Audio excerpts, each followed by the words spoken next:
Not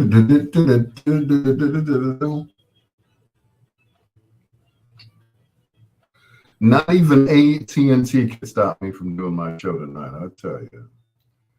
Good evening and welcome to Bedtime Stories, the show designed with the lovers in mind, where we put you to bed but never to sleep with the greatest love songs of all time. Right here on WOSD Radio DB Chicago, WDLB Indianapolis, BigRadio.com, and of course, Rainiel Media, WRLN. Good evening and welcome to Bedtime Stories, the show designed with the lovers in mind, where we put you to bed but never to sleep with the greatest love songs of all time. Thank you so much for joining us. Coming up in the last hour, we do a little thing we call foreplay. That's 4 songs by one of your favorite artists or groups, male or female. That happens in our last hour. And of course, you're welcome to call in and make requests at 773-675-2400. Most people don't do that. They probably just want to be anonymous and just leave their requests on Facebook like everybody else does, I guess. So that's cool. I understand. It's all good. I'll tell you the AT&T story later on right now, so I don't want to get upset all over again. It's your peanut butter brother, Dr. Al Greer. Here's Prince Rogers Nelson, The One. Yeah, he wrote this song about me. Not.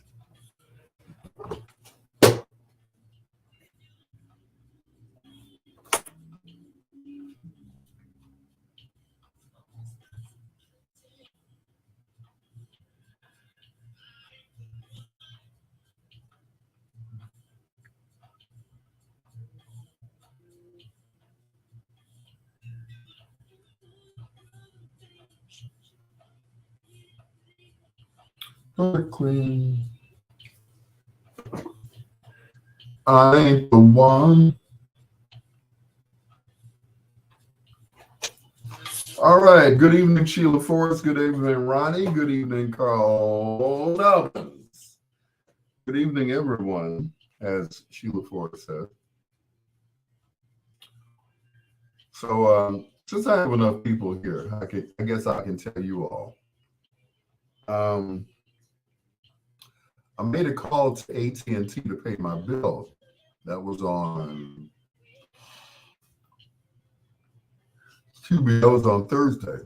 So I paid the bill, right? I said, I want you to discontinue the service at the previous address that I lived at, out in Park Forest.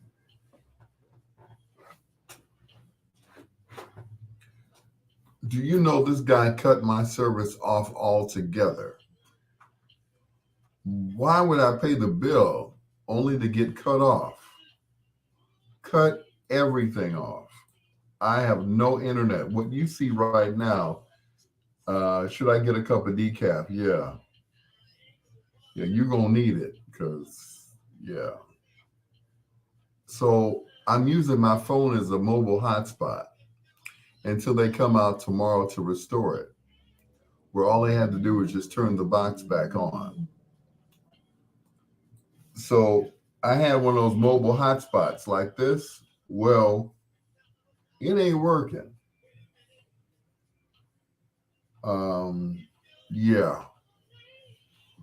So I am totally pissed, which means not only do I not have internet, I can't watch TV. The only way I can watch TV is with an antenna. Well, I have a Fire Stick on a big ass TV up front. A Fire Stick. I can't watch it.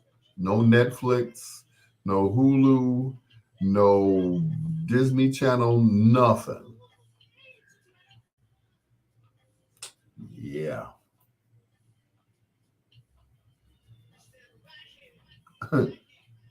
Never was I gaga about their service. Well, I've had their service for over 3 years now. You know, I had the service when I was in Park Forest. When I moved here, I resumed service, but excuse me, had two addresses. I had two. Oh boy, you need a cup also. Oh yeah, I certainly do. I was so angry that I remembered the guy's name. His name was Marco. That's how mad I am. They said, how would you like to rate Marco? I'm like, he's a total idiot. He should have his nuts cut off. Is exactly what I told the other people. I called back on Sunday and tried to get it restored. Finally got this guy named, I think his name was Dexter or something like that. Dexter claimed he'd been working on it all day. So when I get home, turn the box off, turn the box back on. Otherwise, I still have an appointment for them to come out and look at it tomorrow morning. Now, if they don't show up before I go to work, then I'm screwed again. Yeah. So, yep. So, I will not be singing the praises of AT&T tonight. I'll be singing the praises of T-Mobile, and hopefully I can make it through the show using my phone as a mobile hotspot. So I should have went to the store. I thought about that, but what I thought was it would be restored by the time I got home tonight, because I did receive a call from Victor Dexter, whatever his name was, saying that all I had to do was just turn the modem off and turn the modem back on.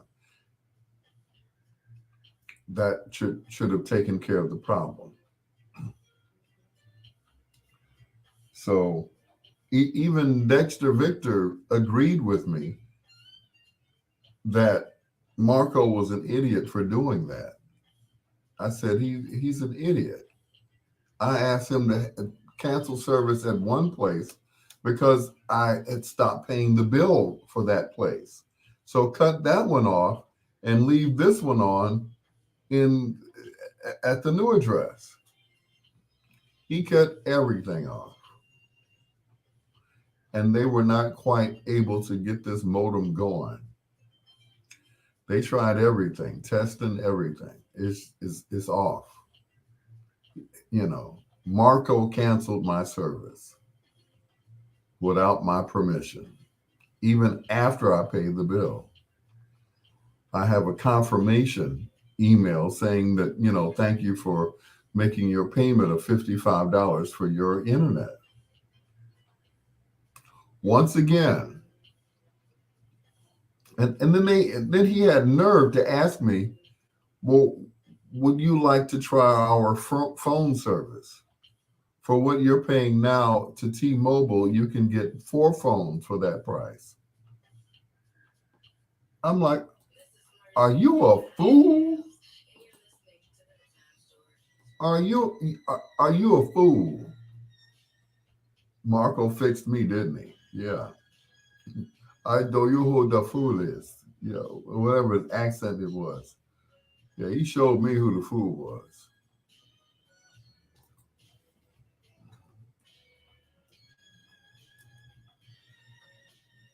Yeah, he said, I'll show this ninja. Cut everything off. I said, okay.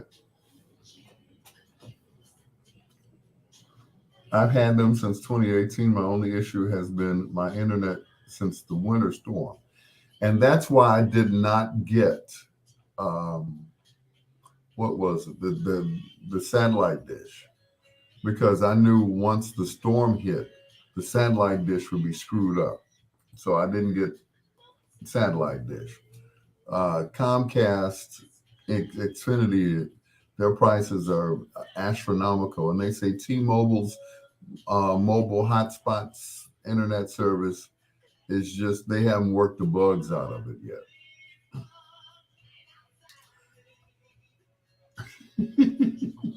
Hey, Troy. Because I know everybody has a cell phone. Well, thank you, Troy. So, yeah. So yeah, after all of that, they had nerve to ask me if I'd like to try their phone service. I'm like, really, really? You cut my off, and then you want me to get phones from you? Or you can get 4 brand new iPhones. I'm like, are you a moron, Marco? Are you a total idiot? He showed me. Yeah. And I see, Ronnie, you know, and like I said, I've never had any problems. You know, AT&T, I got the fastest speed, everything. I got my senior discount, everything. You know, everything that I had in Park Forest, I have here or had here.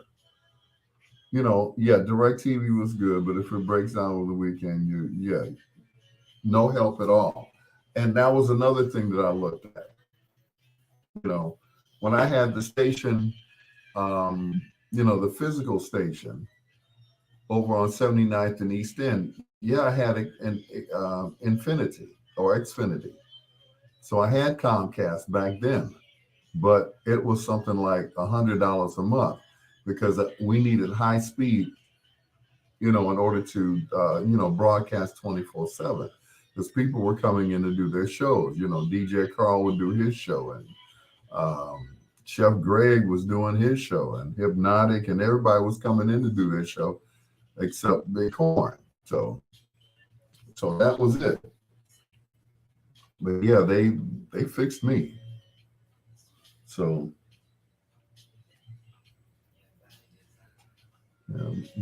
Marco's got the last laugh. Like, okay.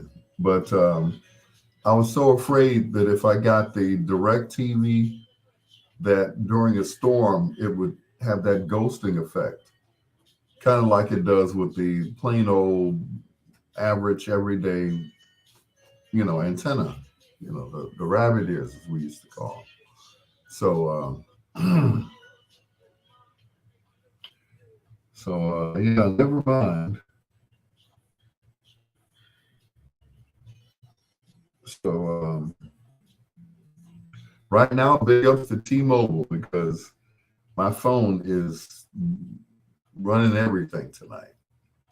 My stream and, of course, my live stream for my for StreamYard. So get streaming through DirecTV.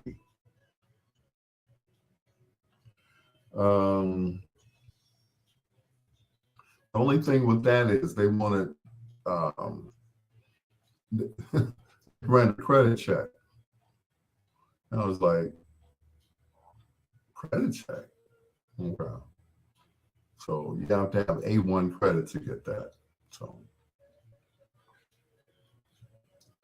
now don't ask me what happened to the equipment that was in Park Forest. They're going to be looking for that equipment. There's no one that lives there anymore. Yep.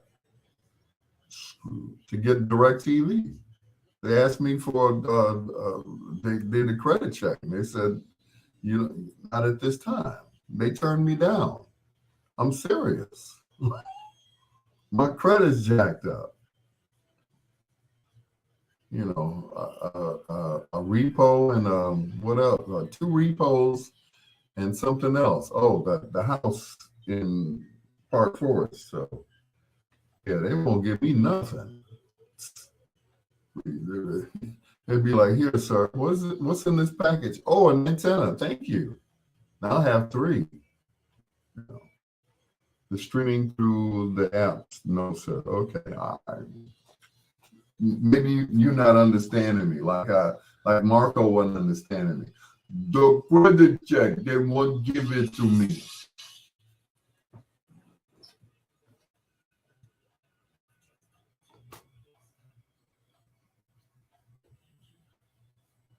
Where did Prince get that accent from? Where did get that damn accent? Thank you for flying Prince International Airlines. Where did he come up with that? Yeah. Well, the customer always comes first. Yeah, we get it, Prince. It's your peanut butter brother, Dr. Al Greer. Two in a row from Prince International Lover.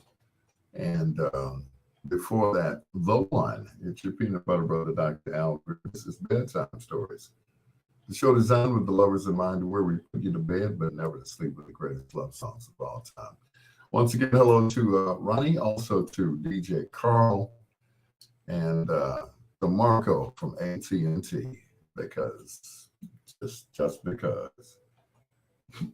Even though I cussed Marco out, he fixed me.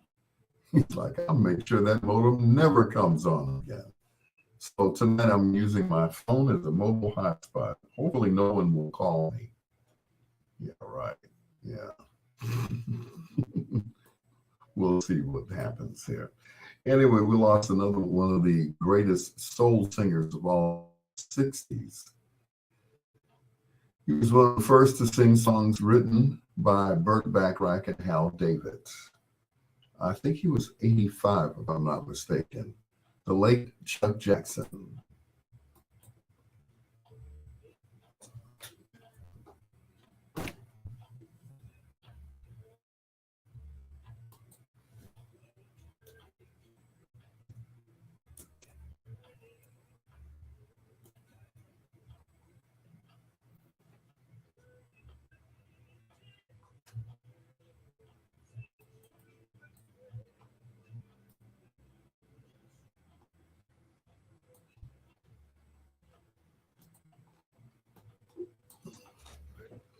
Crying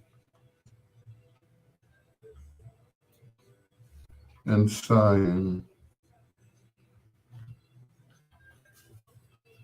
Just what went wrong? I let my mom know about Chuck Jackson's passing. Yes, he passed yesterday. Now the thing was, there were two Chuck Jacksons. One of them, of course, was I believe there were two. Chuck Jackson and Marvin Yancey, who were the songwriting team and or singers with the group The Independents, who wrote songs for Natalie Cole. And then there's the Chuck Jackson that passed, who was singing songs written by Burt Bacharach and Hal David. You know, any day now. You know, so yep, him gone.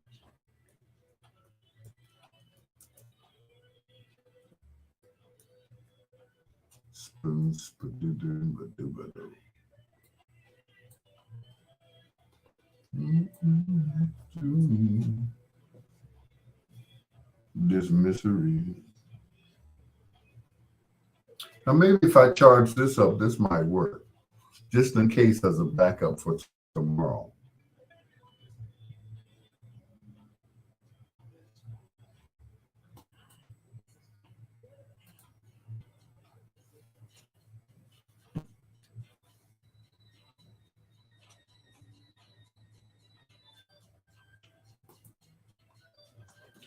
He had such a rich singing voice. I remember hearing that song when I was younger. Yeah, he had, it wasn't like he didn't have good material. It's like, okay, you had Burt Bacharach and Hal David writing for you. It's like, you know, you should have had more hits than that. You know. I saw him on this episode of at the Apollo with it was him, Al Green, Teddy Pendergrass. It was one other person. They had all the balladeers up there. You know, Teddy did his set. Al Green cleaned up. You know, he went out in the audience and sang in the audience. They lost their minds. You know, Chuck did his thing. It was one other artist. I can't remember, but you know, Teddy got screens even though he was sitting in the wheelchair. Chuck got a few screens. And then, Al Green, like I said, he went out in the audience. He made his presence known. It's like, you know,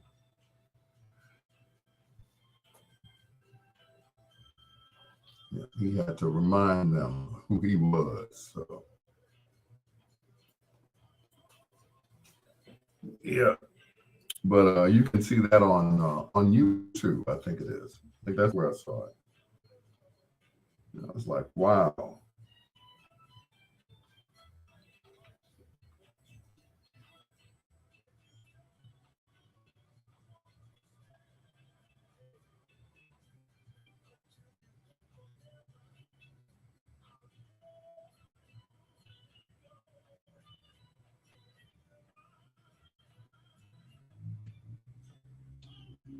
Roll Hyundai application. You're right.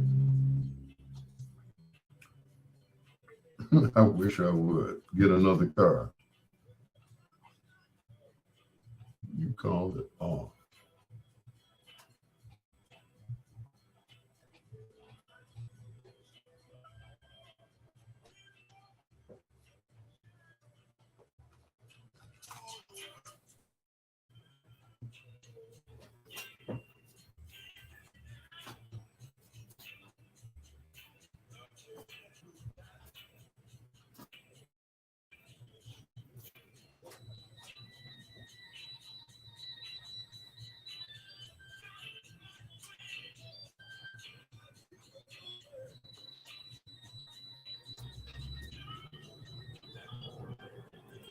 That was his big hit.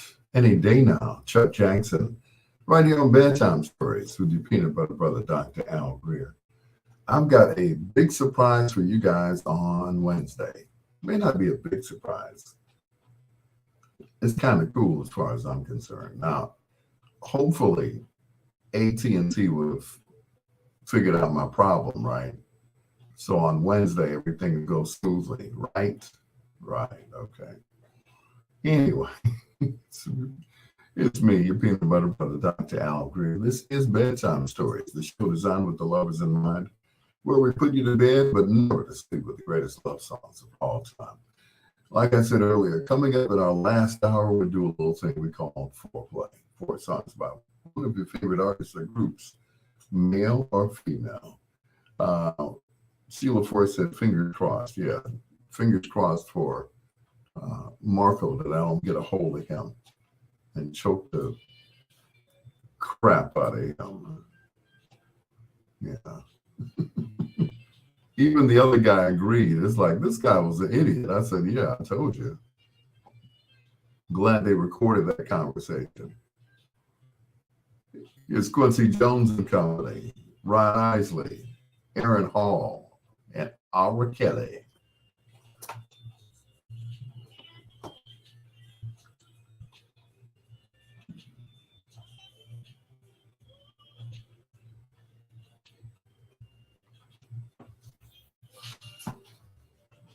Mm-mm.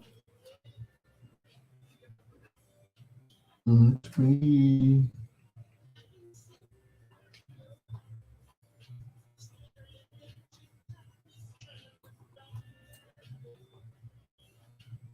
Mm-mm. Yep, fingers crossed. Hopefully everything will be back in order. Yeah. Be right back, guys. I'm gonna put this on charge. Shake and bake. What's going on, sir?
I'm back.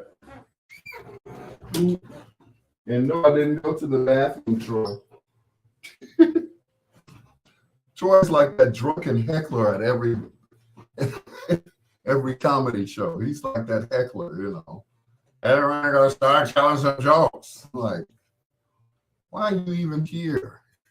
You know, hey little man, if you think you're funnier than me, come on up on stage. I would, but my legs are too short to reach the stage.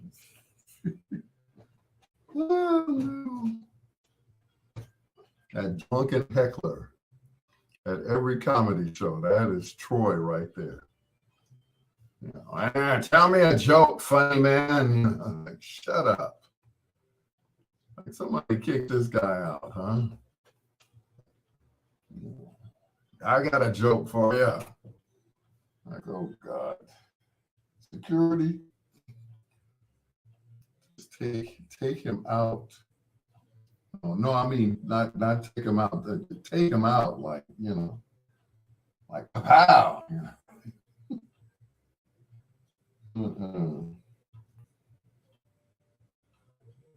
I got a joke for you. What do the 5 fingers say to the face? Slap. Anyway. Leave the jokes to the professionals. What's going on, Shake and Bake? How's your back doing, man? A friend of mine, she had surgery this morning. It's 5 o'clock in the morning. I'm like, what time do you have to be in the doctor? 5 o'clock. Oh, let me let you off this phone, girl. Her name is Naya Bowman. Our prayers go out to Naya. She had to have surgery where they had to remove cysts from her ovaries. I'm like, ooh, ouch.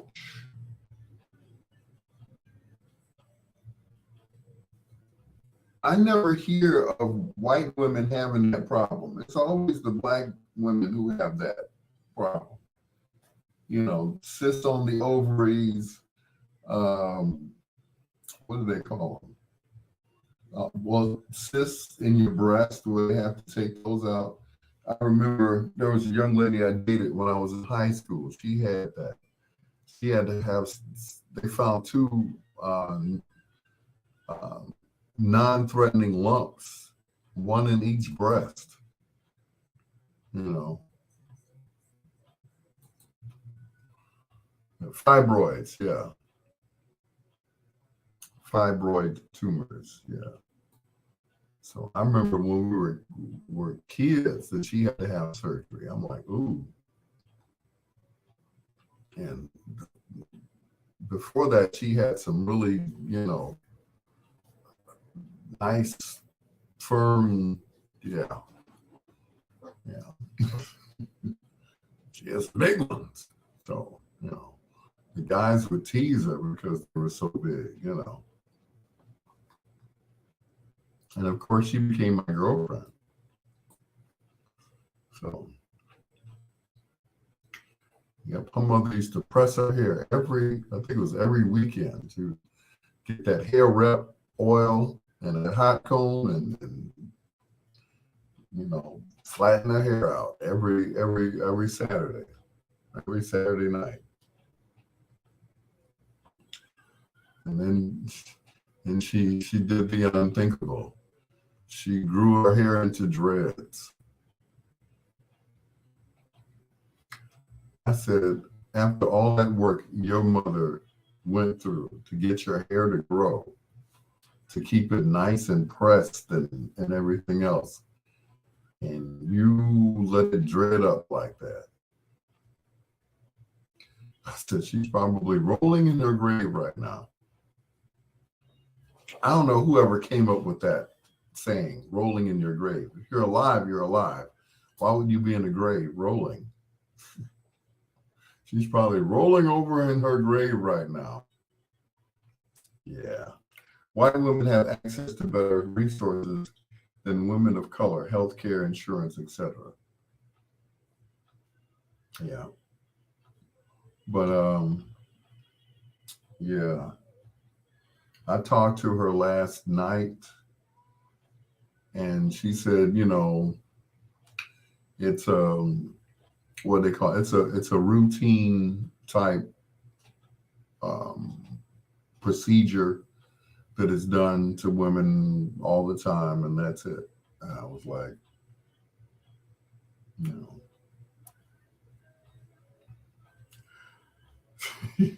here comes the heckler. I was a finalist for the starring role in the new Blackula movie, but was rejected for being too much of a better actor than William Marshall. Okay. Blackula movie. Okay, Troy. Anyway, our resident heckler, Mr. Troy Anthony, ladies and gentlemen. Anyway, I had the pleasure of having Cherie Yvette Withers Banks in my house once again, sitting in that chair right there. Yeah. Me.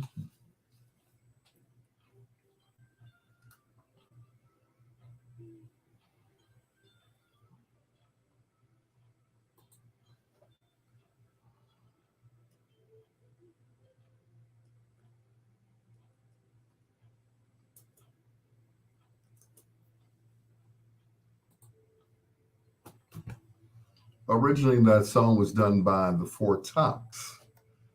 And then Whitney got a hold of it, and that was about it. Yeah. Whitney Houston, I believe in you and me, right here on Bedtime Stories.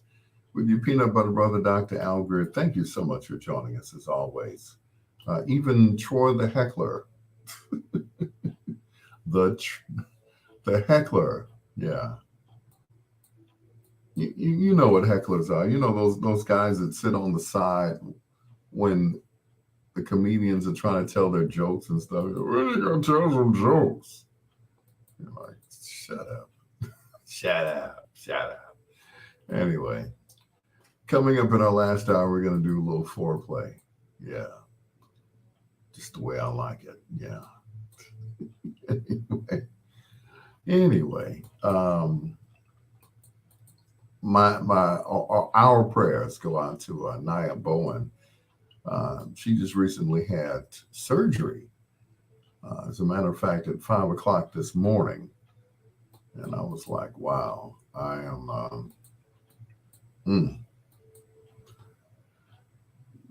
And it's how can I put it? We were saying that black women get these fibroid tumors, and she had on her ovaries, and I'm like, oh wow, you know. Hopefully she'll get the bikini cut. Anyway, I'm sure she's recovering as we speak right now. So Naya, our prayers go out to you, and I love you, sweetheart. It's Frederick and Gentle on Bedtime Stories.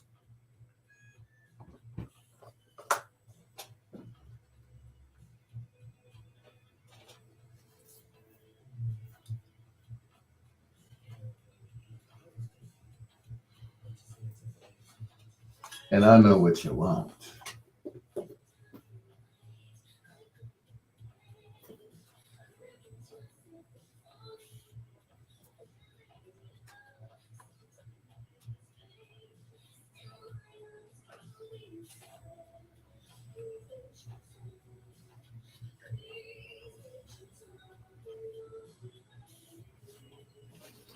Be gentle.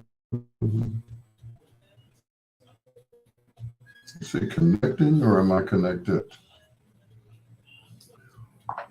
Let's find out.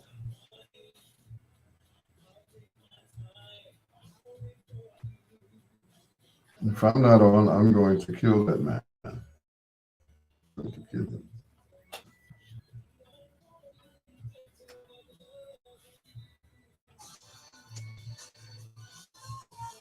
Nope, I'm not even on. Okay.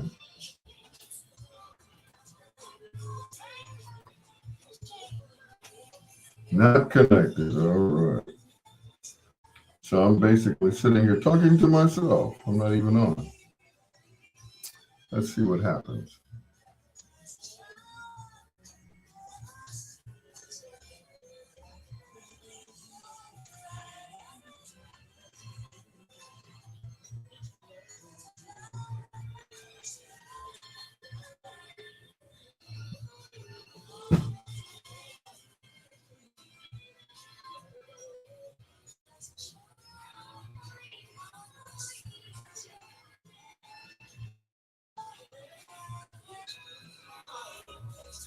There we go.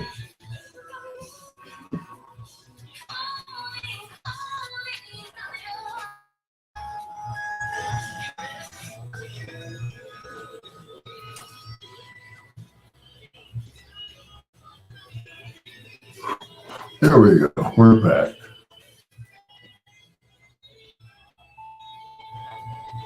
Yep, it's on.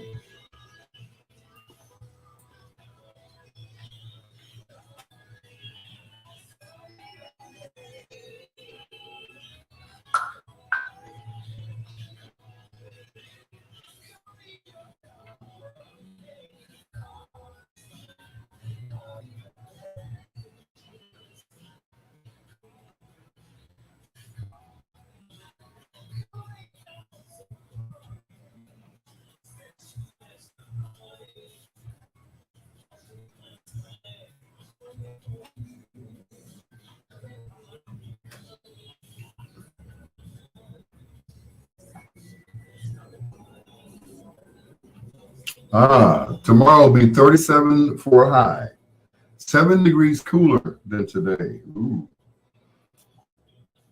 that's what I'll take it. I will take it.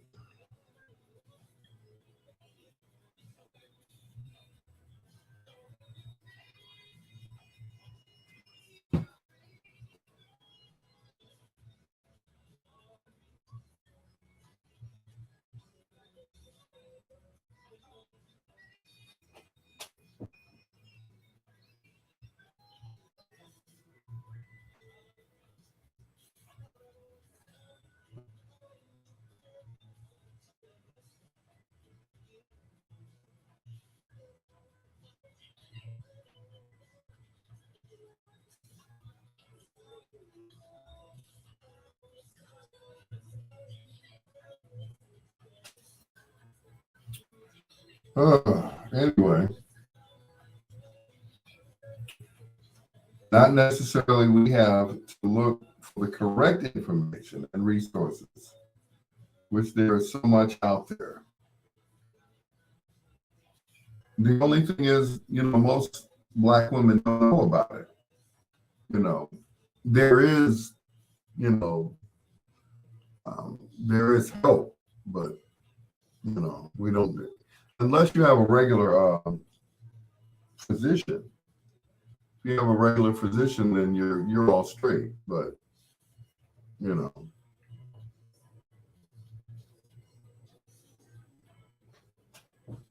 that's another story. We don't like to go to the doctor, especially Black men. We hate to go to the doctor. Like, there's nothing wrong with me.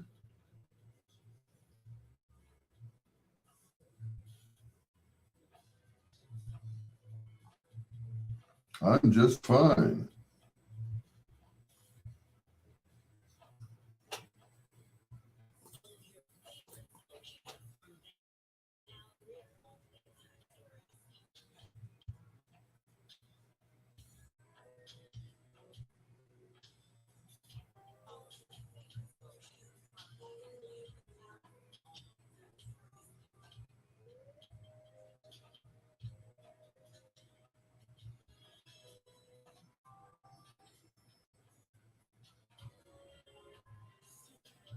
Yep. We don't we don't go on a regular basis. We don't go anywhere until we're doubling over with pain, throwing up blood. You know, women are sitting on the couch and they get up. It's like, ooh, somebody bleeding. It's like, yeah, you. So we don't. We don't go on a regular basis. Linda Gibbs Johnson, what's going on, Sister Johnson? Yeah. Everybody doesn't go when they're supposed to. When I was out in Park Forest, I went on a regular basis because, they would call and remind me your next appointment is on this day. And that's how they kept up with my diabetes. Well, the way I kept up with it, I told them, I said, look, I ain't trying to go out like that. So they said, well, with diet and exercise, you can control it. So I was like, you ain't said nothing. I was hitting the gym 3 times a week. 3 times a week. So I was trying to, you know, stay in the gym. So still have my gym membership. Haven't gone, but I still have it. And they're still taking it out of my account. So, but it's all good.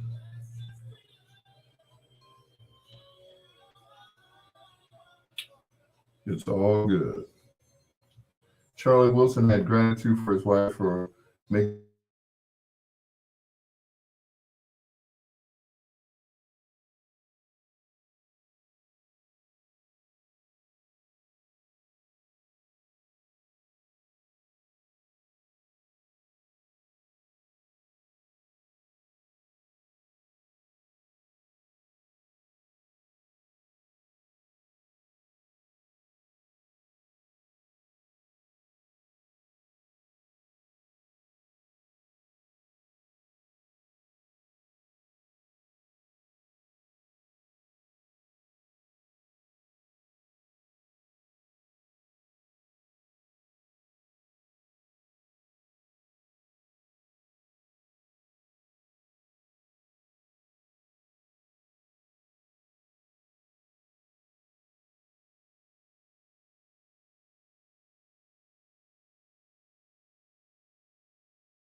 I got kicked off. Internet's not fast enough. Damn you, Marco. Maybe if I stop, get off the internet trying to look at stuff, maybe that'll help. Well, I just don't believe it. I, it was a simple thing. Cut off the internet there, leave the one on here. Hmm. That is so crazy. If they haven't fired him yet, then they should, you know, because I'm going to be ragging on him all night.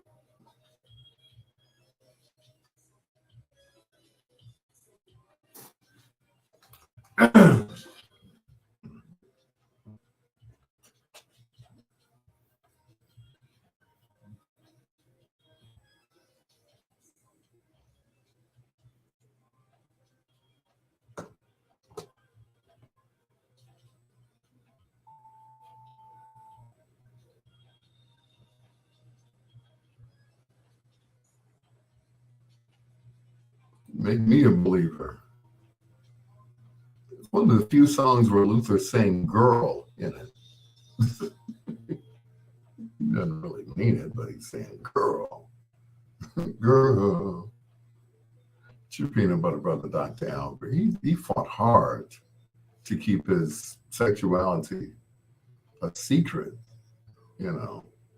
He fought hard for it because the higher up said, if they find out that you are, you know, your core audience is women, why would you turn your back on them? And so he had to keep it a secret. But those who are in the business, we all knew. We all knew. That's right. Him and Freddie Jackson.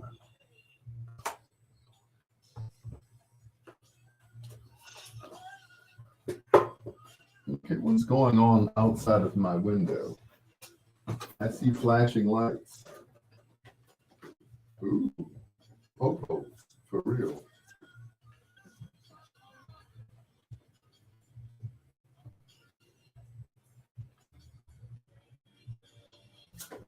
Okay, they're gone. Mm.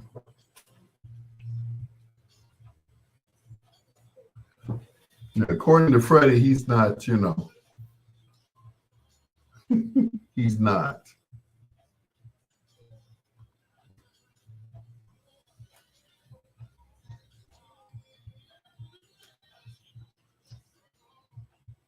Me and Mrs. Jones. Interesting. Interesting choice of songs.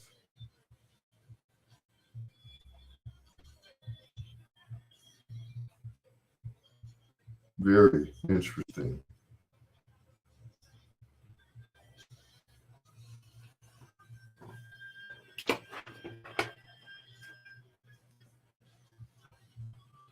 I mean, don't get me wrong. There's nothing wrong with it. I'm not you know,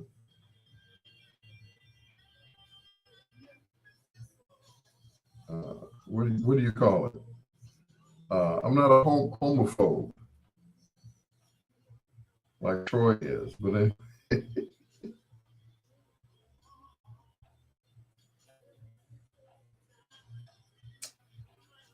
yeah, not a homophobe.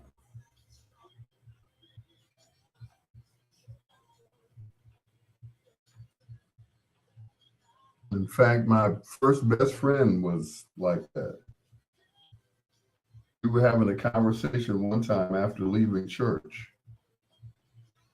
and he said, somebody tried to talk to me tonight. I said, oh, they did?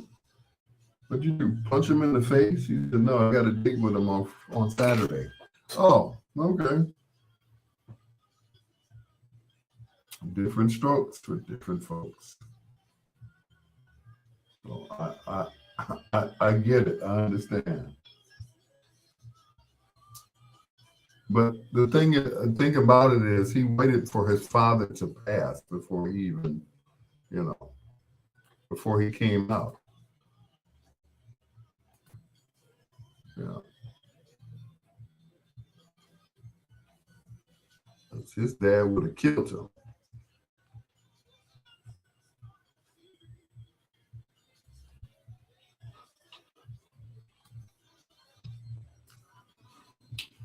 Yep.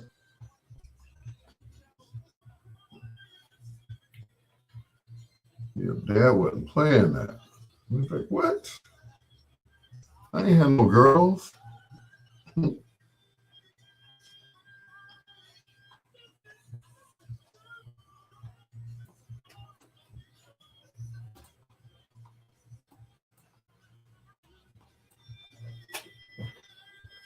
Yeah. But old Freddie, he maintains his innocence. Like, yeah, right. Yeah. He was discovered by Melba Moore. So, which is an interesting story about, you know, Melba Moore was she had her own company, which was Hush Productions, with her then husband. And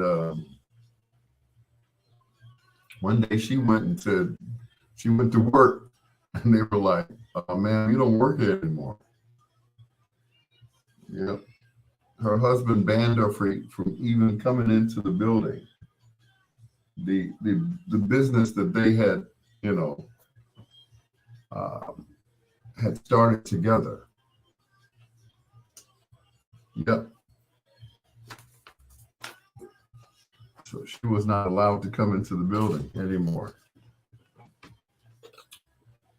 And that was on her. If you ever watch her episode of Unsung, you know, I mean, it's just sad.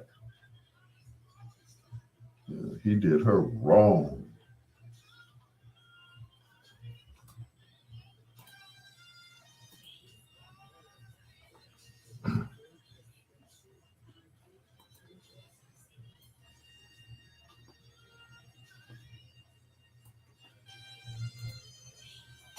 Yep, she got kicked out of her own building.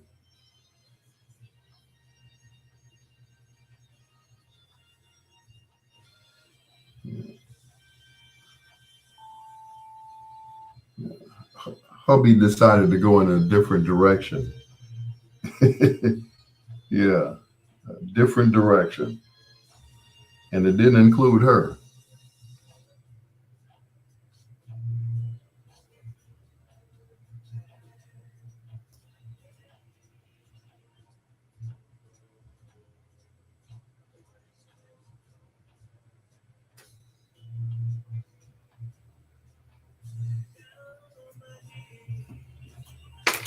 Yep.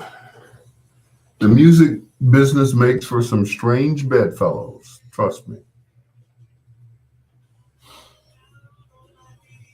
You know, something, and something happened in their marriage that he no longer wanted to be married to Melba Moore. And that's what happened. So she thought that business was business and personal was personal. Well, it was one and the same. So and she got kicked out of her own building. You know, of course um, before that she did a duet with Freddie Jackson, whom she discovered, and that was it. So, but by that time she was an employee and not, you know, an equal partner in the company. So I'm like, dang. And of course, her husband was not available for comment during the taping of uh, Unsung. He's like, ooh, okay. He's like, I don't talk about it. She out, I'm in. That's it. Yep. They had Freddie Jackson. They had Melissa Morgan, who redid "Do Me Baby." Yeah. You know, they had a couple of other acts under their belt. So, yep.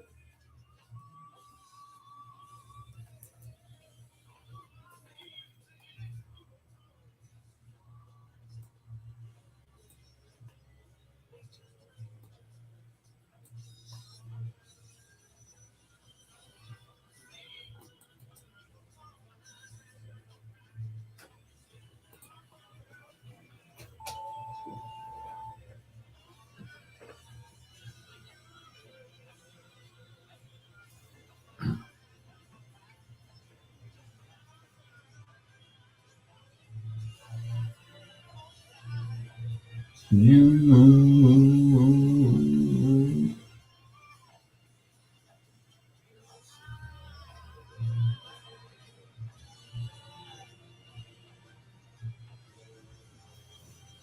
don't waste your time.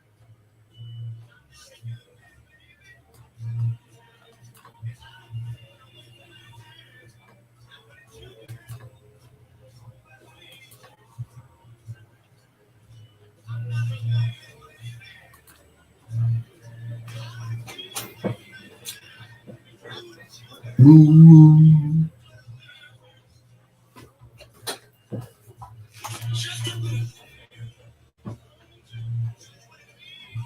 Mm, ooh.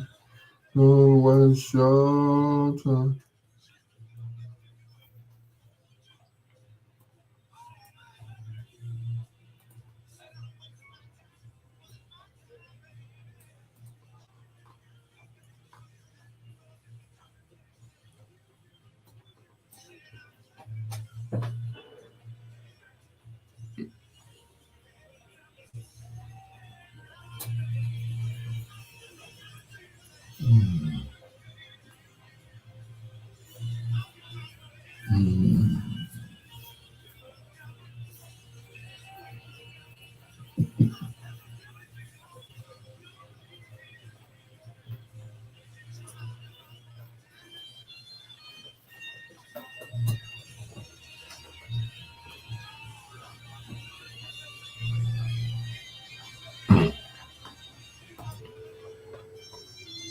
One of the greatest horn sections of all time.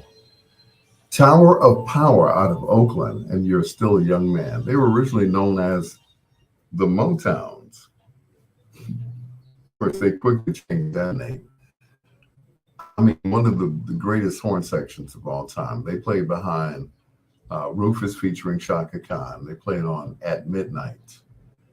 Um, with Larry Graham, they played on Feel the Need. Dun, dun, dun, dun, dun, dun, dun, dun, dun, dun, dun. I wish I could play those songs. They're just too doggone fast. But yeah, they played behind Huey Lewis and the News. Yeah. I mean, everybody, when they needed a horn section, it was like, get Tower Power on the phone, please. Thank you. The song that we just heard was co-written by the drummer, David Geraldi, or I cannot pronounce his last name, Geraldi. Anyway, he said when he was a kid, his parents took him to a James Brown concert, and he saw James Jabbo Sparks and Clyde Stubblefield playing. And he said, that's what I want to do. I want to be a black drummer. Not bad from an Italian boy from Oakland, all right? It's your peanut butter brother, Dr. Albie.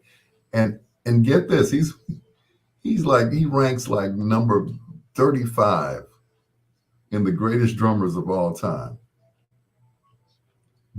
Go figure, right?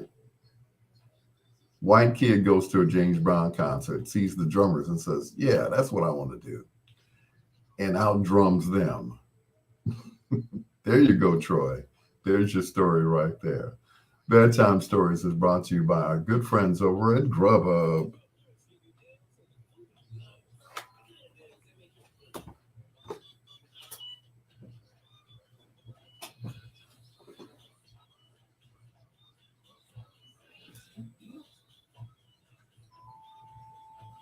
Mm-mm.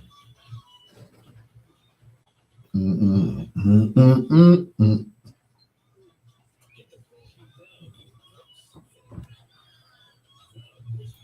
Grubhub is a proud sponsor of Bedtime Stories right here on WOSD Radio DB Chicago, WDLB Indianapolis, and of course, WRLN, which stands for Rayford Leonard Neal.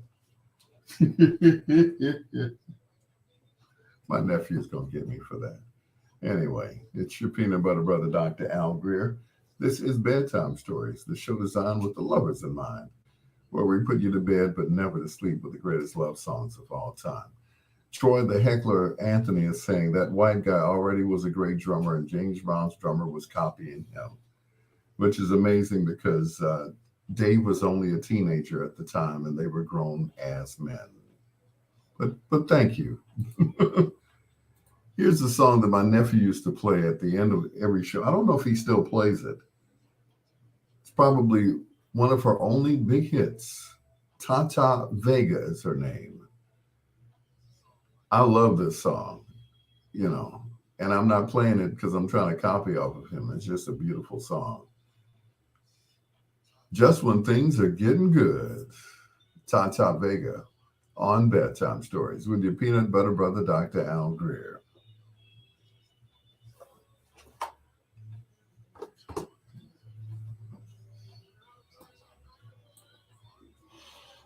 On my side.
Mm-mm.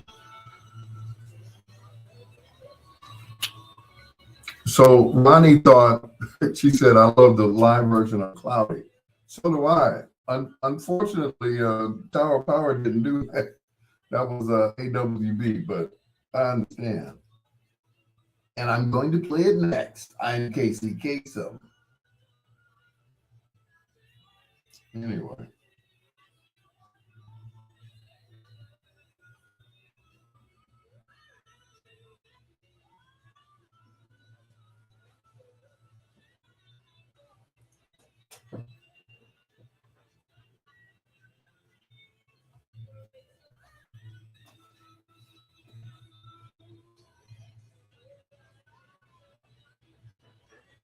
Always just when things are getting good. Well, ladies and gentlemen, we have 8 more days left of Black History Month. Make the best of it.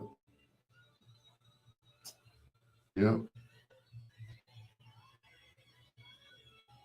Make the best of it, ladies and gentlemen.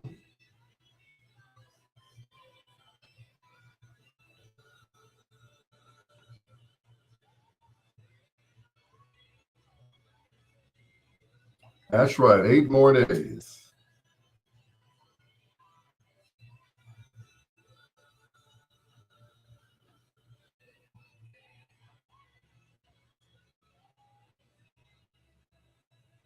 And it's back to normal.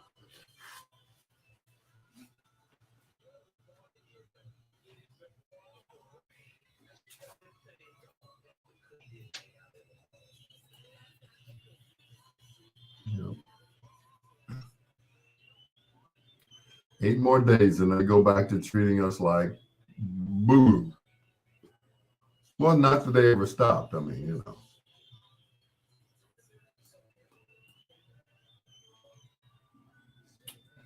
Yep.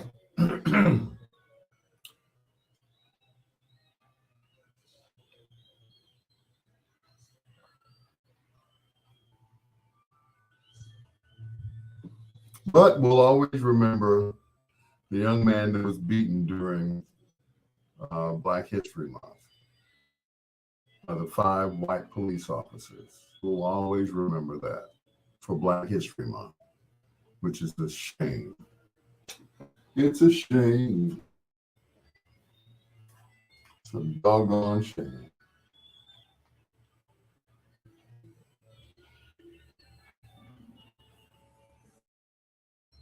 Anyway.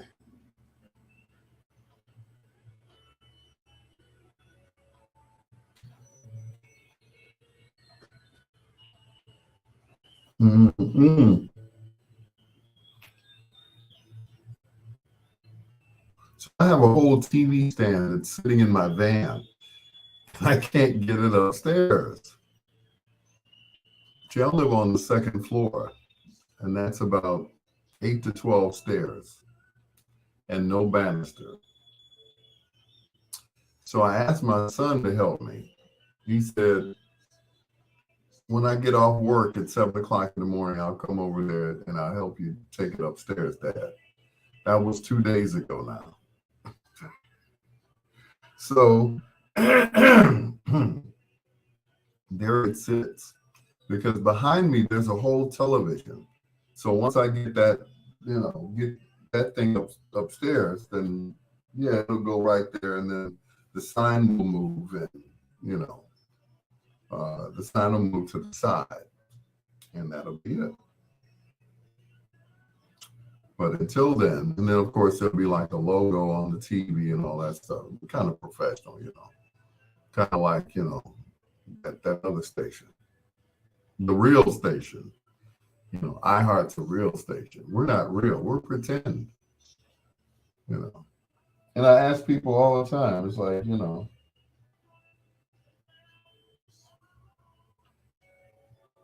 iHeartRadio. What do you think the I stands for?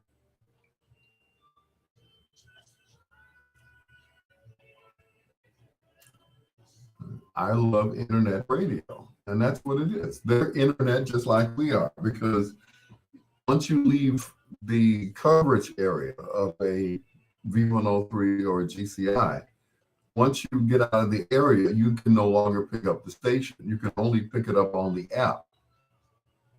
Then it becomes a what? An internet radio station, just like us.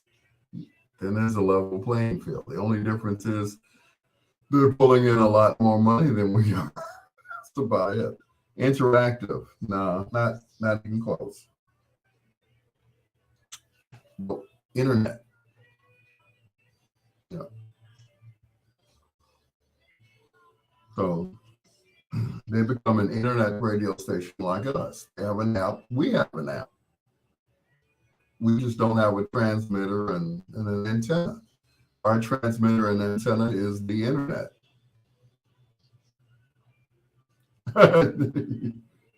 Try to take up for them. I don't blame you. You know, I feel you on that one, but nope. Their thing was, if you can't beat them, join them. Because what happened was, with the invention of internet radio, they were like, "Oh shoot, you mean internet goes further than AM and FM?" I was like, "Yeah, it's the word World Wide Web." So yeah, an internet station out of your house is going all over the world, as opposed to a radio station that's sitting downtown somewhere. The signal only goes so far, ladies and gentlemen. After that, that's how I used to listen to Bobby OJ every morning in Memphis. Had there not been an app and internet, I would not have been able to listen to my friend until he passed. So yeah, it's internet. The only thing is they don't play certain commercials on the app because those people don't pay for those commercials to be played on the internet version of the station. And it's a delay. So in other words, they could be like sitting at home doing what we're doing, listening to them.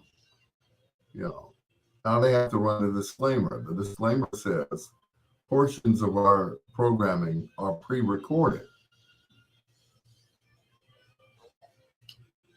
And those people that we hear here in Chicago, some of them are on stations down south as well. I discovered today that both Joe Soto and Beyonce are on another station somewhere else. Well, if you work for iHeart, then you work for several radio stations. You could be on any other station at the same time. Yeah, that's how they do it. Everything is pre-recorded.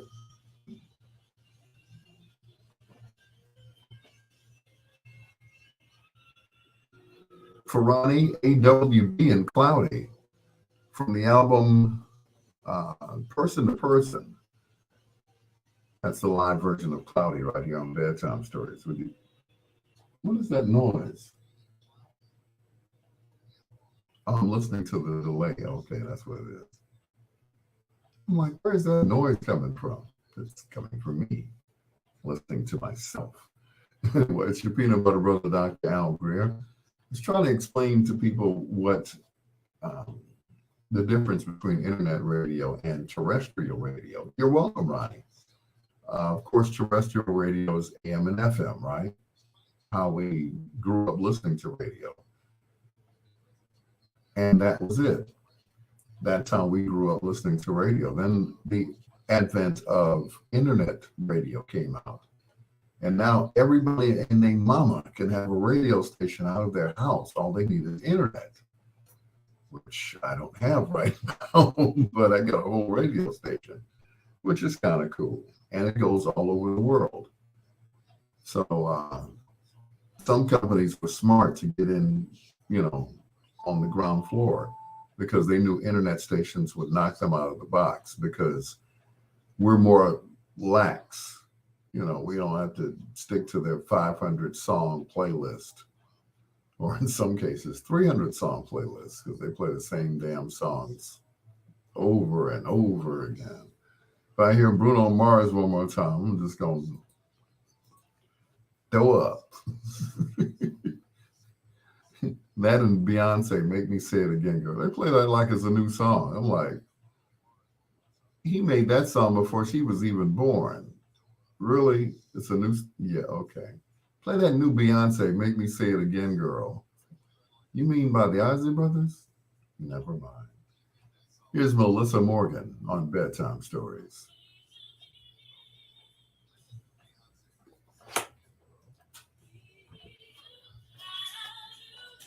Ooh, they gonna get me. Ooh, ooh, they gonna get me. Ooh. I just thought of something. Maybe Marco is working for them.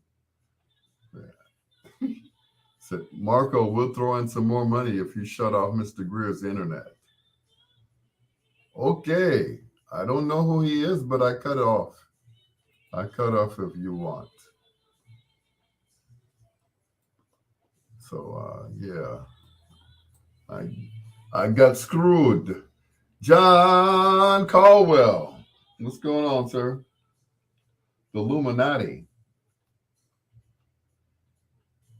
No, I don't believe in that. Although although it does exist. Um, for instance, when Will Smith was asked to leave at that award show, the night that he, you know, supposedly slapped Chris Rock. And I'm still, you know, that's still not real to me. You know,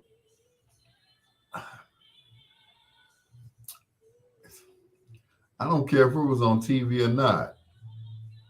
You know, Chris Rock should have slapped his butt back. That's all I gotta say.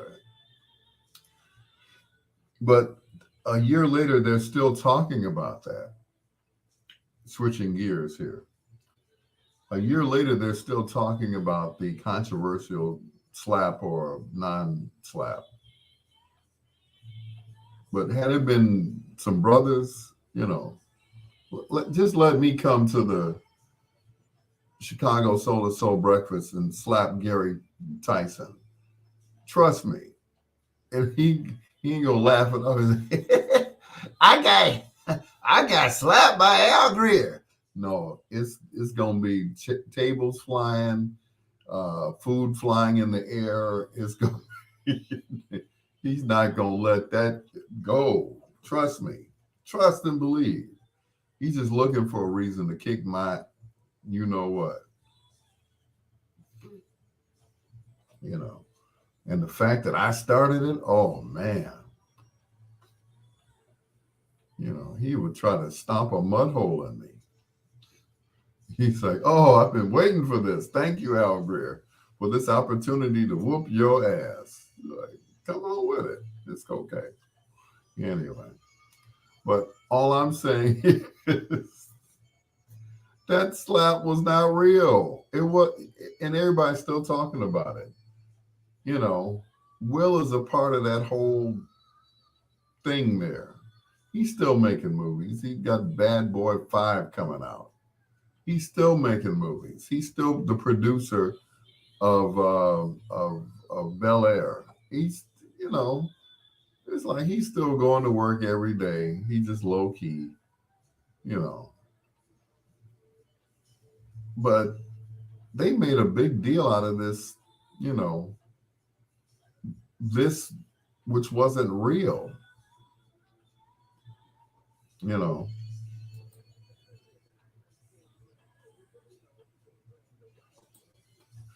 know, if a brother gets slapped, I don't care how dark he is, you're gonna see a mark on his face. You're gonna see it. You know, as dark as Chris Rock is, you know, at least a makeup smear, you would have seen something. And I'm still, it's like they still talking about that. It's like, he slapped Chris Rock. There are stories out there saying that Chris deserved it because as far back as the 80s, Chris Rock has been ragging on Jada Pinkett. I'm like, Dad, did she stand him up on a date or something? Because they said he was just relentless, just relentless. And once again, a year later, and Chris Rock said, I will never host another award show ever. It was just too much, you know. Jamie Foxx and Dave Chappelle and all of them were on stage, in support of Chris Rock. I'm like, good grief. It wasn't a real slap. If he had really slapped him, Chris would have been on the floor. That was just it was a TV hit. It was a well choreographed, whatever it was. I mean, come on now. We didn't see all of the Bad Boys movies. We all know that Will was trained to fight, but to fight Hollywood. If he really had to kick somebody's ass, he'd be through. The only person that I know that can kick ass is LL Cool J. Somebody broke into his house. I guess the guy just didn't know it was the address of James Todd Smith, who been working out since he was a kid. It's like, oh, okay. This looked like a nice house to rob. Wasn't nearly as hard as I slapped Terry Crews. Yeah, you slapped Terry Crews. Yeah, yeah. You wish you was black. You're gonna be red if you slap Terry Crews and you think you're gonna get away with it. Oh, hell no.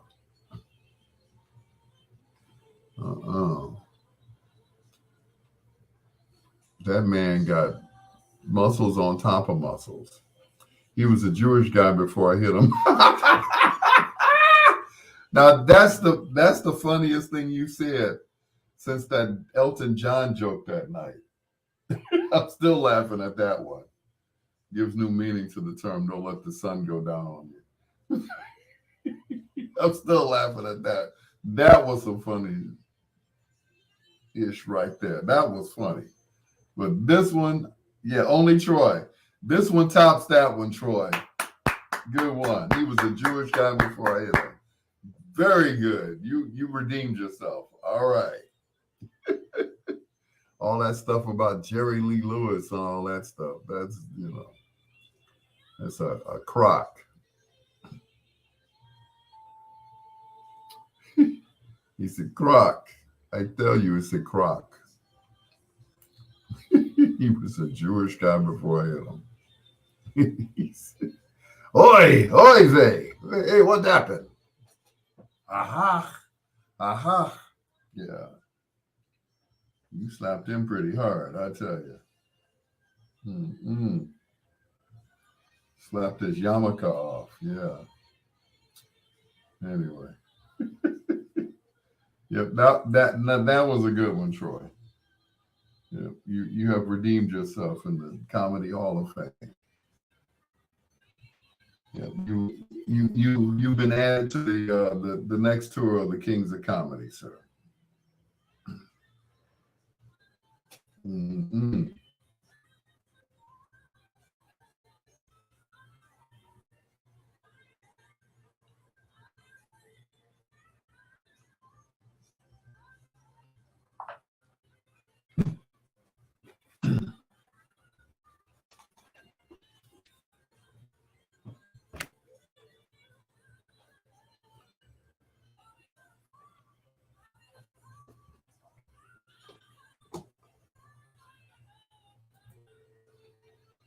Whitney Houston, just the lonely talking again, right here on Bedtime Stories. On a Whitney Houston kick tonight. I guess because I had Whitney over my house. Of course, not the real Whitney, because, you know, unless I had a seance or something. But Cherie Yvette Withers Banks was over my house, and I was putting together her show recordings. And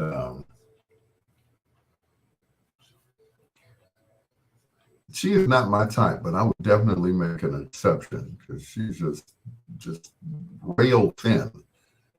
Rail, but she's as cute as she want to be, I tell you. Anyway, yeah, Mr. Banks is a lucky man, wherever he is. Anyway, it's your peanut butter brother, Dr. Alan Greer, and Troy said I tried to tour with those guys. He's meaning the Kings of Comedy, but Steve Harvey's teeth, there wasn't enough room for another person. But let's not forget his hair too. You know, his $2,500 hairpiece. Yeah, didn't know that, did you? It's your peanut butter brother, peanut butter brother, Dr. Al Greer. It's Bedtime Stories with Chicago's own 21st Century, my good friend Pierre Johnson.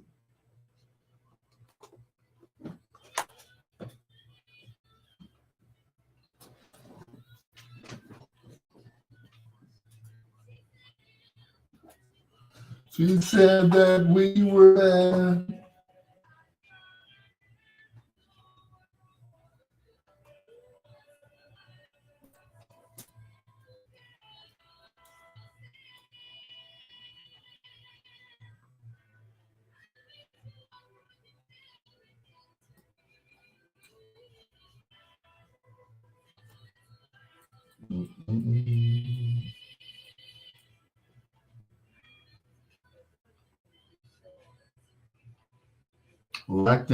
I was lacking a mustard yellow suit. Yeah.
Godfrey does a mean Steve Harvey impression. I know, right?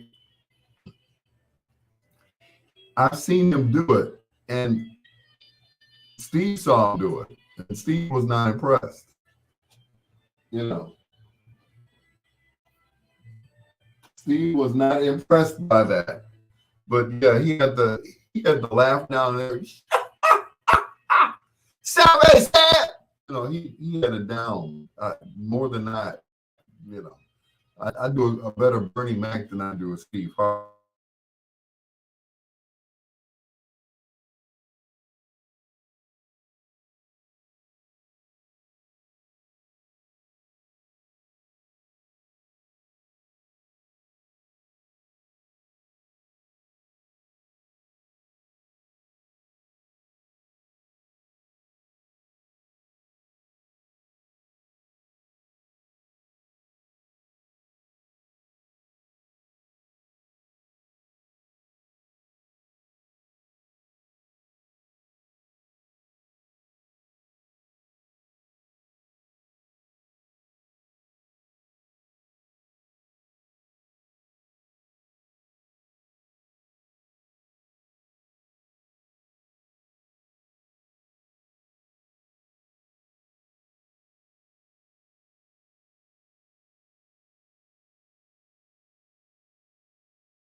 I'm back.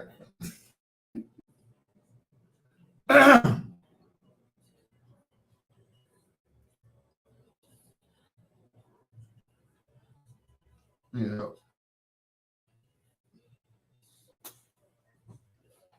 the Godfrey even put the mustache on and everything. Mm. That's that's Steve's trademark, that mustache. Mm. Shave your head and dye your mustache. I tell you, he's a bad man.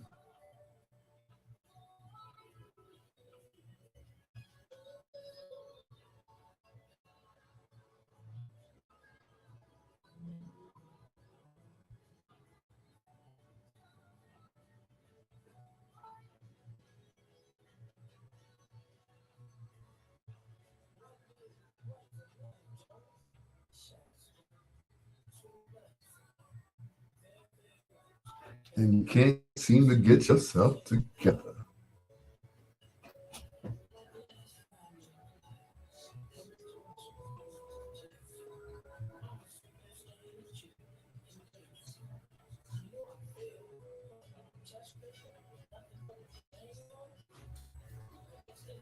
Steve Harvey was a walking pile of excrement after Michael Vick.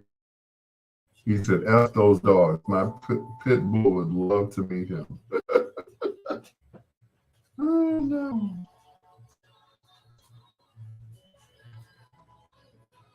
Mm-mm. That I couldn't believe. The dog fighting. I'm still,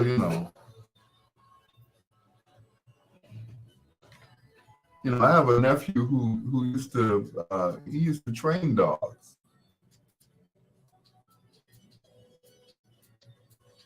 There we go.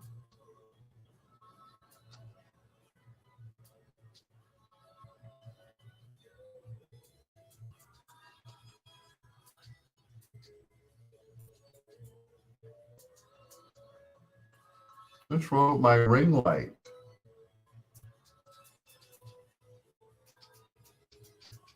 Ah, there we go. Yeah, all the way up. There we go. With some pin in it.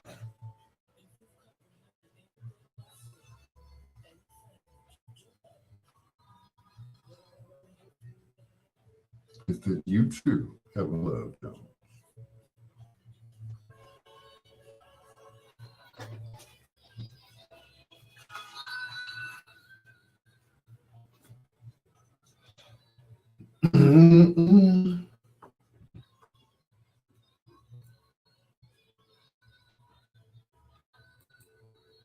Two young groups from Chicago, Bright Side of Darkness and 21st Century, Love Jones. They both actually performed on Soul Train, and neither one of them went on to do anything after those songs that they put out, unfortunately. 21st Century was signed with the company RCA. The original song came out on a local label, but unfortunately it didn't do well after they signed with RCA. Come to find out, they were underage. They should have been signing the contracts anyway. And the rest, they say, is history. It's your peanut butter brother, Dr. Al Greer. We're just about 25 minutes away from foreplay. From the album Sounds and Stuff Like That, which includes my theme song, Tell Me a Bedtime Story. Here's Love Me by Name, featuring Miss Patty Austin.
Burning.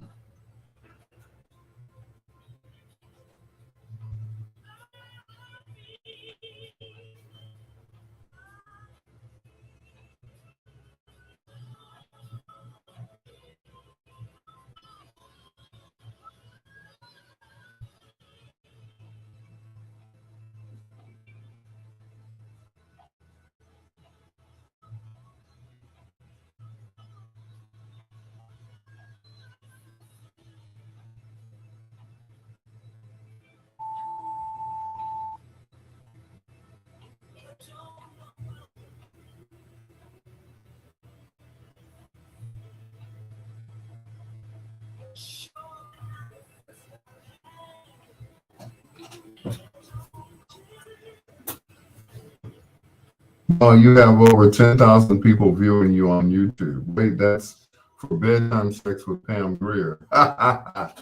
That's funny. That's pretty funny. Ooh, ooh, almost bedtime for me, I tell you. Michael Green, what's going on, sir? Gregory Cash, Johnny's cousin. Brenda Brown Long, what's going on? Juicy B.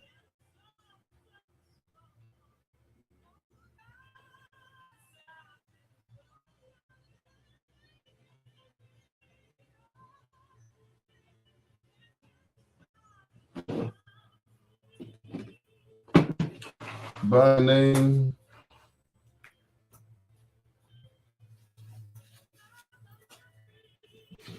Bedtime sex with Pam Grier. That's funny. Ah.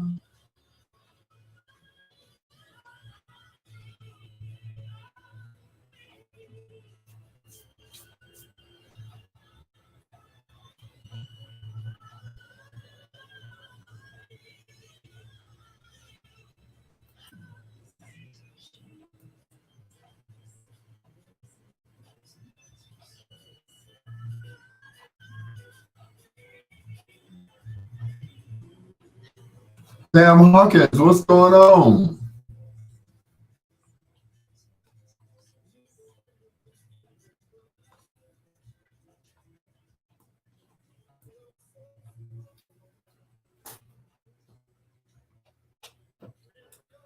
AKA the Little Hustler.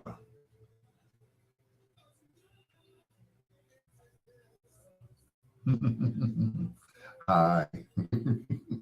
Hi. Mm-mm.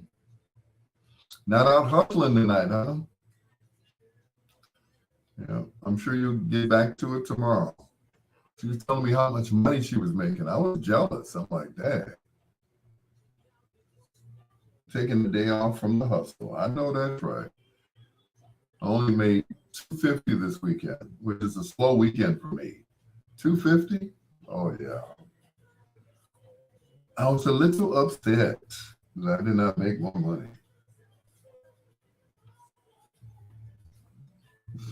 How's your dad Hershey? Oh God. Don't pay any attention to Troy Hamill. You know, he may say anything.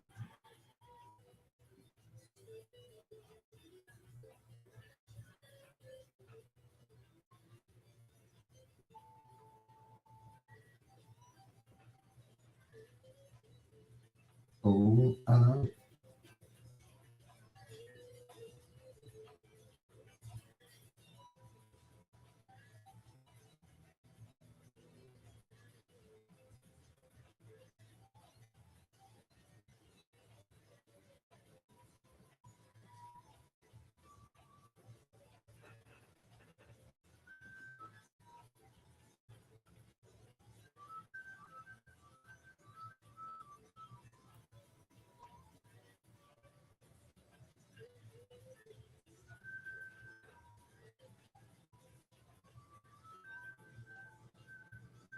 I'm gonna miss you in the morning.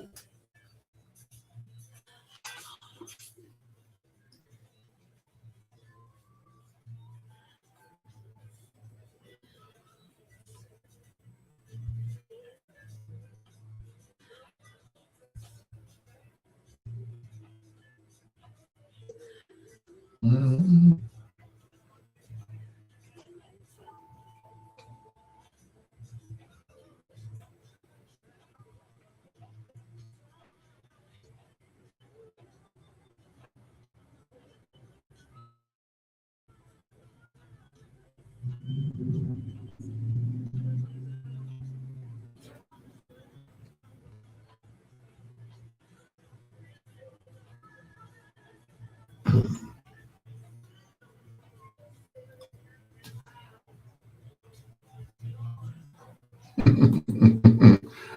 I love it. At the end, they take the reverb out. And it's from the album Sounds and Stuff Like That. I'm gonna miss you in the morning. That is Luther and Patty Austin. Yeah. It's your peanut butter brother, Dr. Al Greer. Hello to Lady G. She said, "Good evening, Dr. Greer. Thank you so much. Always good to see you, Lady G." And of course, Pam Hawkins, aka Little Hustler. Yeah. She's taking a break out from hustling tonight to recover from the weekend. She made so much money this weekend that she had to just, take President's Day off. I'm mad at you. Coming up in about, let's see, scant minutes, says Doug Banks. Just about 18 minutes. We're going to do foreplay. There was a duo at my high school used to do this song, and they would always win on the talent shows. Here's Deborah Laws.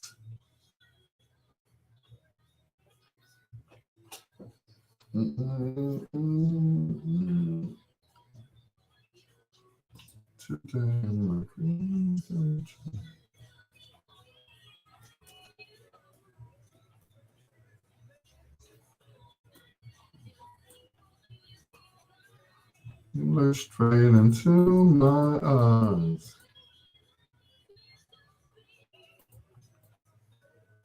Darling.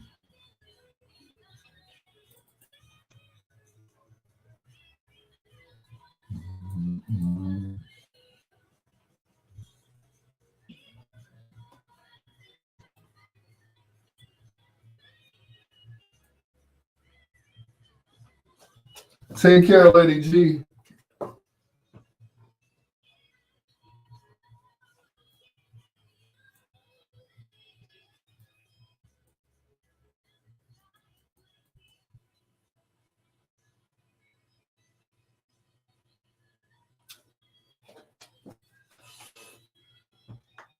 Seems to be having problems all night, I tell you. Anyway, I ain't mad at your computer. There was something that Richard McGee said before he passed. He said, one of these days, all the computers are going to go on strike. They're going to just up and leave. Anyway, we were listening to Deborah Laws along with Ronnie Laws, her brother, and very special. Anyway, there was a group or duo at my high school. It was Arnold and another young lady. Arnold, and I can't think of her name, but I can remember his name. They were the darling of South Shore. Every time that they would contest a talent contest, they would always win. They were like our, I guess, Ashford and Simpson, I guess you could call that. Yep. And we would have a talent show. They would always win. They would always either come in second place or first place. There was also a group called Thrill. It was like, I think, 4 or 5 guys, and they had excellent harmony. I mean, they used to practice constantly. They would be in the hallway constantly practicing as if they were about to go on stage. And I always wondered whatever happened to that group. They were called Thrill. So, they did all these, the songs of the day. And then at the end of the show, they had a sign, and they put the sign down on the floor in front of the mic stand. And the sign would say, "Thrill is gone." They were just so cool. They were just so cool. Anyway, once again, hello to Lady G. Thank you for stopping by and saying hi. Wink in your eye. We hope to see you more often. Of course, she's no longer on Facebook, but she's listening to us right now on YouTube, as a matter of fact. Sounds like my mic's about to go out. Yeah, it is. what they ca- what do they call it? Murphy's law. Murphy's law. Whatever can go wrong will go wrong, or will go wrong can go wrong. Something like that. Anyway, hello once again to Pam Hawkins, who is stopping by. Usually she's out doing the lift thing, but tonight she is in the house. I guess she's taking President's Day off. I don't blame you. Every now and then, you got to take a day off and just, take care of yourself. You just got to sometimes you just have to chill. And I haven't gotten to that point yet. Except when I got sick a few weeks ago. What was that? Right around Christmas. That's when I got sick. I was like, dang. Anyway, I was out of it for like, let's see, from Friday. It was, I think, it was like Friday to Sunday, and I was just out of it.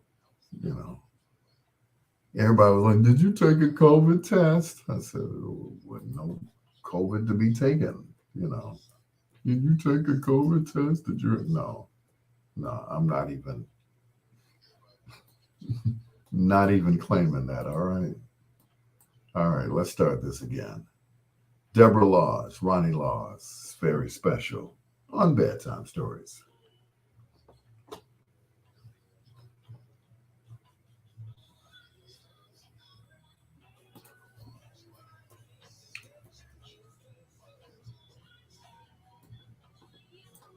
And today my dream come true.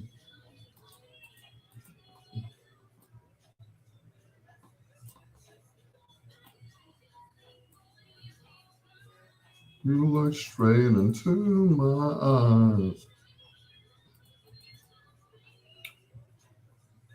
Touch tenderly.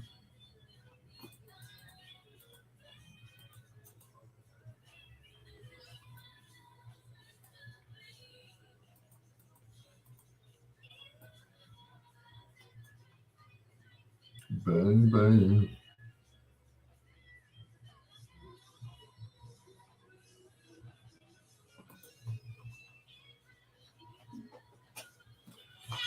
Mr. Redmond, yo, and yo to you too.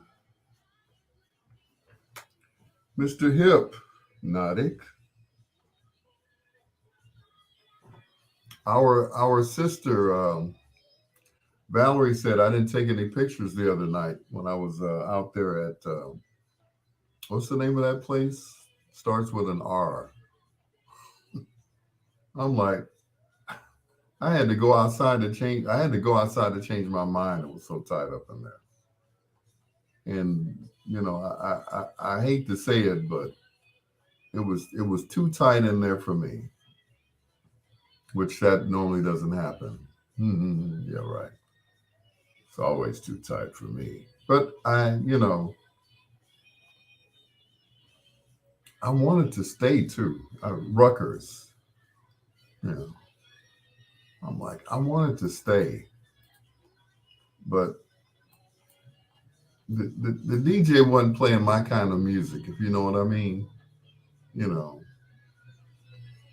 every other word was F this, F that, F this. I'm like,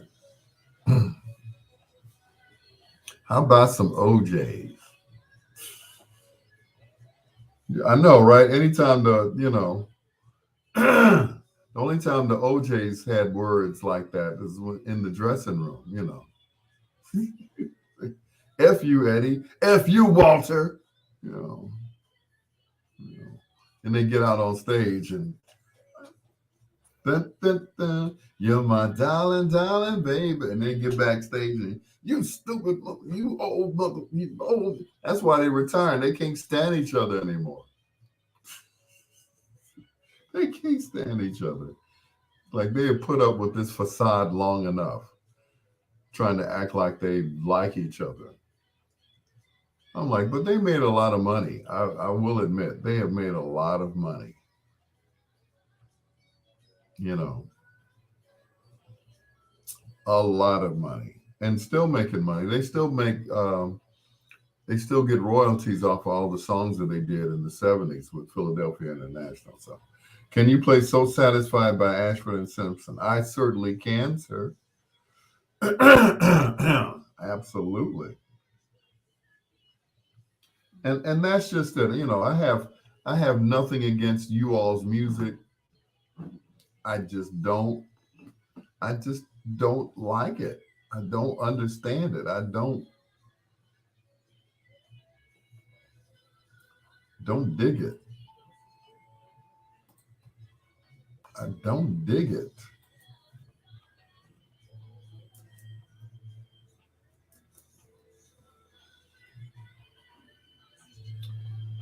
You know. I have a right. You say that trap music. I am too. You know. It's like I I don't get it. You know. Now back in the day, when we had music, I mean even with the rap music, they weren't talking about women like that. They were talking about sex, We had songs like Oochie Coochie La La La, treat you like a poochie, get to the booty, you know, it was it was implied. It wasn't like, I'm gonna take your drawers off and I'm gonna put it in, like, yeah. It was more implied. It wasn't just straight out, nasty, nasty, you know, and stick it in the booty hole. Like, is that a song? And that's an actual song, Al. Yes, sir. That's your song, booty call. Yeah. But our songs were more subtle with it. It wasn't like just blatant, until Color Me Bad did I Want to Sex You Up. Then it was like, oh, okay. And then George Michael, I want your sex. I want your sex. Like, okay. Yeah. But see, even with NWA, when they came out, it was more like, the gangster rap was about life. I mean, the closest we got to life was The Message by Grandmaster Flash and the Furious Five. Broken glass everywhere. People pissing on the station. You just don't care. Now, that was raw back then. It was like getting to, even then, it was still, they still had Jerry curls and all that stuff. Well, so did Easy E for that matter. The transitions, I know, right? Sometimes, and I can't play that song and go to work, because I'm walking around, walking around the station and VOing all day straight. Okay, it's like, what are you singing? It's called Straight by the Transitions. You never heard that song? Let me play it for you. Like, oh, you better not play that song. I'll be singing that song all day straight. I'll be in the bathroom taking a whiz, straight. Like guy in the stall next to me. What you singing, man? Oh, it's the transition straight. Like you've lost your mind, haven't you, sir? Yes, I have. Straight. And when I first heard it, I'm like, is this a real record? Is this, it's like when they get to the chorus straight. I'm like, oh, okay. All right. For real. Okay. I thought they was playing. Hey, man, why don't you play that song straight? I'm like, I don't think I have it, sir, but I'll look for it. And then I found it. Like I couldn't stop playing it, you know. But my theme song when I was the exotic MC back in the day, mine was "Let's Get Butt Naked and" by Ice-T. That was my theme song. Whenever you heard that, that's what I came out on.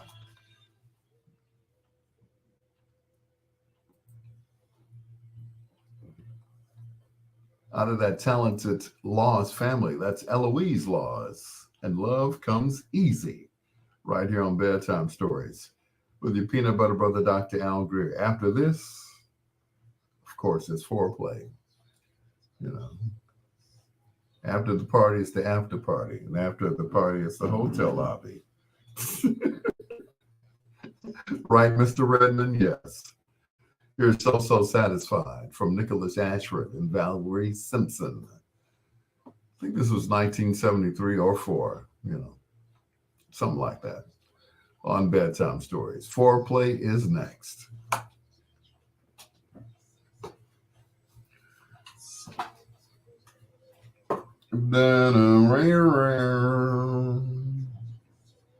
I love that song. See, now, straight effing is going to be in my head all night. I'm going to go to bed and be like, who said that? Oh, God. But yeah, that was my theme song. 1, 2, 1, 2. Tick, tick. Let's get butt naked and, when you heard that song, you knew I was coming out. 3-piece suit. Back then, we had the long zoot suits, they call them. And they're like, oh, here he come. Okay, all right. They couldn't stand my ass at the fantasy, boy. Yeah, but I thought I was all that in the bag of M&Ms. Peanut, of course. Oh, no. Let's get butt naked and yep, that was my choice back in the day. I said everybody needed a theme song, He got da da da da da da da da da da da da da da da. Slick Vic. You'll never guess who called me the other night, Slick Vic.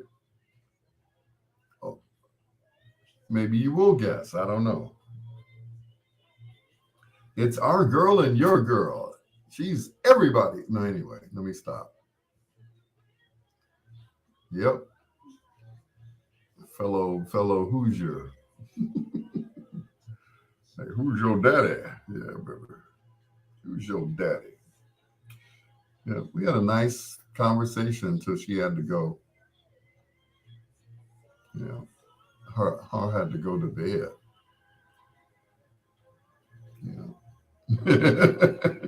She want me to hurry up and get a divorce. I'm like, even if I do get a divorce, who says I'm gonna marry you? I'm just saying. You need to hurry up and get a divorce. What for? I'm not looking for anyone.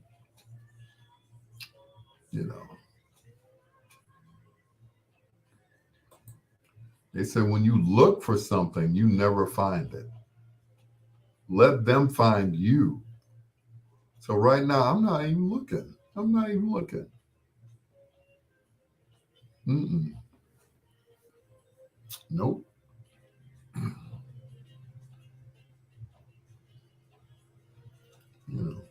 But you need to get a divorce. Like, why? I'm not with her. Isn't that enough? You don't see nobody. Ain't nobody here, right? Well, I'm just saying, No, come on and say it. Just say it. You're beating around the bush. Well, you need to get a divorce because, why y'all Why y'all playing? Why y'all playing house? Why you got to? Why you say? Why you doing? Why you holding on? Why is she holding on? Why are y'all holding on to each other? I'm like, she got her house, I got mine. It's just a little piece of paper coated with chlorophyll. Da, da, da, da, da, da, da, da, da, da. You know, I'm over here paying rent. She's over there paying house note. That's it. Right now, it's like it doesn't matter. It doesn't matter. In the words of the Rock, it's like, you know. Now, if Darlene Hill wants to get married, then we could talk. But right now, mm-mm, nope. What makes you think I'm gonna get married to you? I'm just saying. I ain't seen you in years. You make my make a move. Make a move. Make a move. Make a move. That's it. There ain't nothing space and opportunity. Make a move. You know. So, what if I do get, you know, unhitched or whatever? Then what? Then you change your mind and you, man, Mr. Charlie at church. Then I'm like, oh, well, that was a wasted move, wasn't it? Oh, oh, that's what it is. Oh,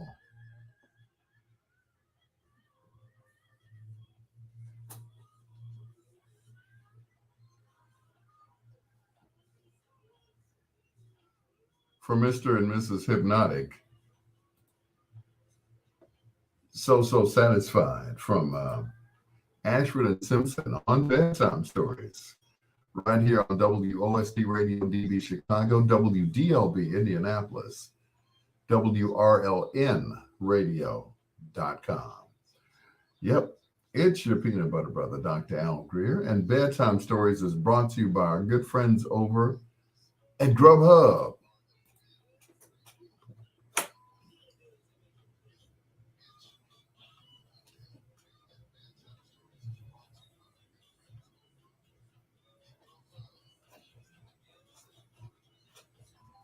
Mm-hmm.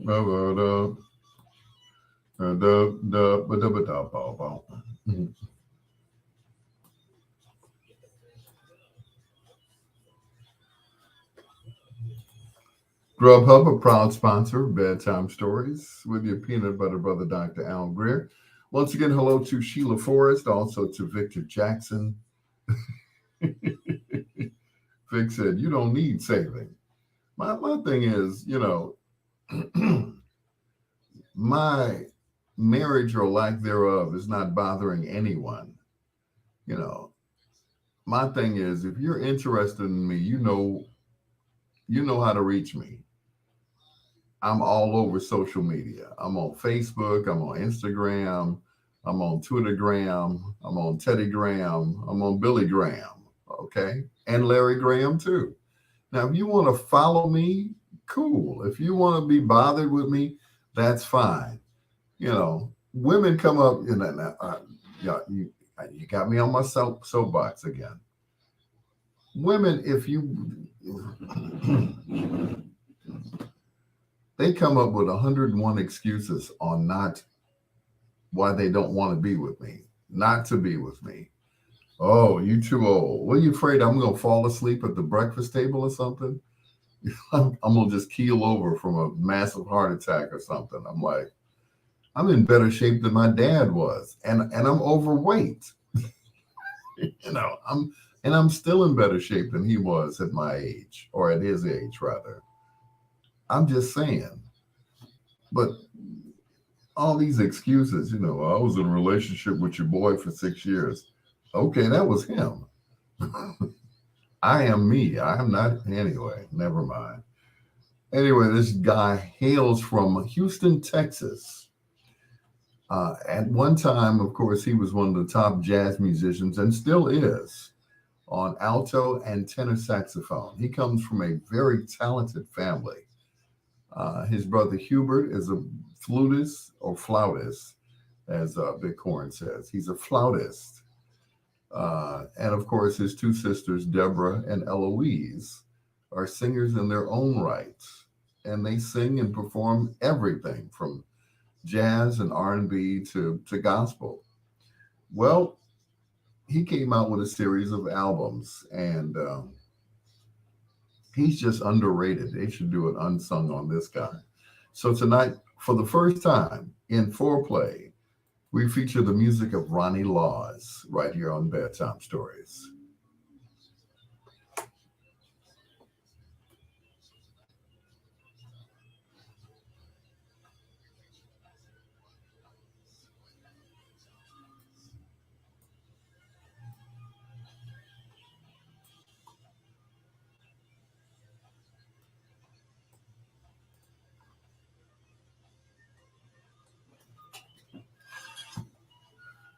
We can be friends and strangers, or strange friends and strangers. Da, da, da, da, da, da, da, da, da, da, da.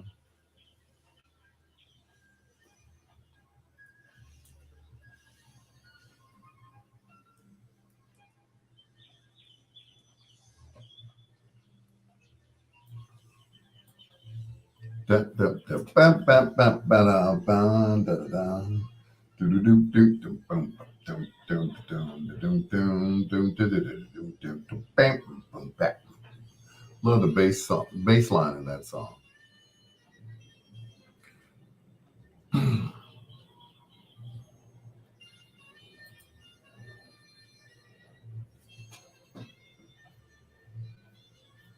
Stay still and let me love you. I know that's right. Stay still. Stop moving. Stop moving. I can't see in the dark. You know I can't see. Stay still.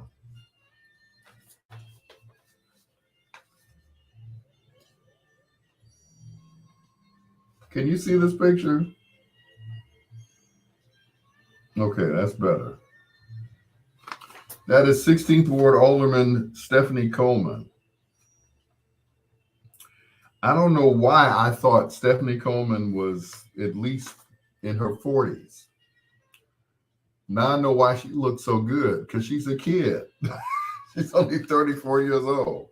I'm trying to holler at her. I'm like, oh, she's probably one of the youngest aldermen in history, in the history of Chicago. I'm like, her mother, Shirley Coleman, was the alderman of the 16th Ward a few years ago, back when Stephanie was a little girl. I did not realize that. I'm like, she's on Wikipedia. I looked her up on Wikipedia, and I said, she's only 34 years old? I'm like, oh my God.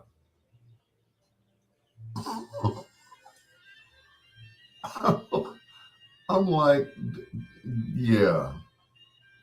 I see why she don't want to be bothered with my old self. You know. Yeah, she's still a teeny bopper. You know. But I gotta say, she's a smart girl. She's a smart girl. You know. Had me fooled. I'm like, oh, I'm thinking she's like in her 40s or something. I'm like, you know. But she, like, I thought she was like 43. No, she's 34. I'm like, oh, no wonder. Yeah, okay. Keep on stepping, kid. Keep on stepping. So I'm like, wow. I don't know why I thought she was at least in her 40s. You know, that would kind of make sense. You know, and I've always there she is, Cherie Yvette Withers Banks. Hello. aka Chicago's own Whitney Houston. You know, but that would explain a whole lot of things. A whole lot of things. Anyway, I'm like, yeah, she's not even close to my age. I said, okay. And someone asked me the other day or the other night, how come you don't date women your own age? Because most of them are, you know, they're not. How can I put it? They're they're old. They're old. You know, May December romances still exist. I know. I know they still exist. It's just that I need to be given a chance. And I keep saying this. Yep, and people have hangups about that. And I get it. I understand. Some people have, hangups about that. You know, that whole age thing. And I don't know.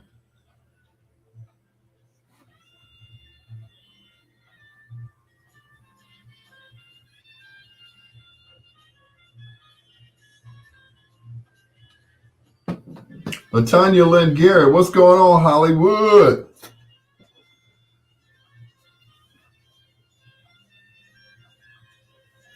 But I mean, I understand, but I don't. A lot of women, you know, oh, at work, you too, huh? Yeah, yeah. I know the feeling. I was at work last night when I was texting you at the gospel station, falling asleep in the studio. Ooh wee, excuse me. Sorry, but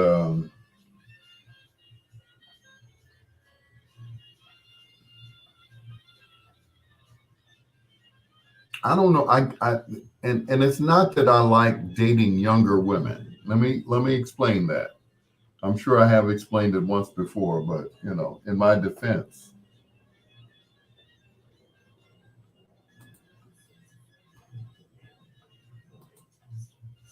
it's not that I like younger women. Let me explain. Cher is happy with her 43-year-old guy, and Cher is what, 70 years old. Okay, I get it. I can't see Cher with anybody old. I mean, she was with Sonny. Sonny was like in his 20s, and she was like a teenager. But you know, she fell in love with him because he was not only the husband she never had, she was the dad that she never had too. So,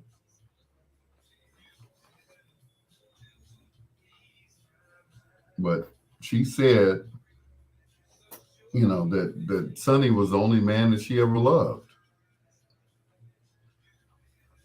And he was, but Sonny was, he was a smart older man. You know, he created the whole sound for Sonny and Cher. You know,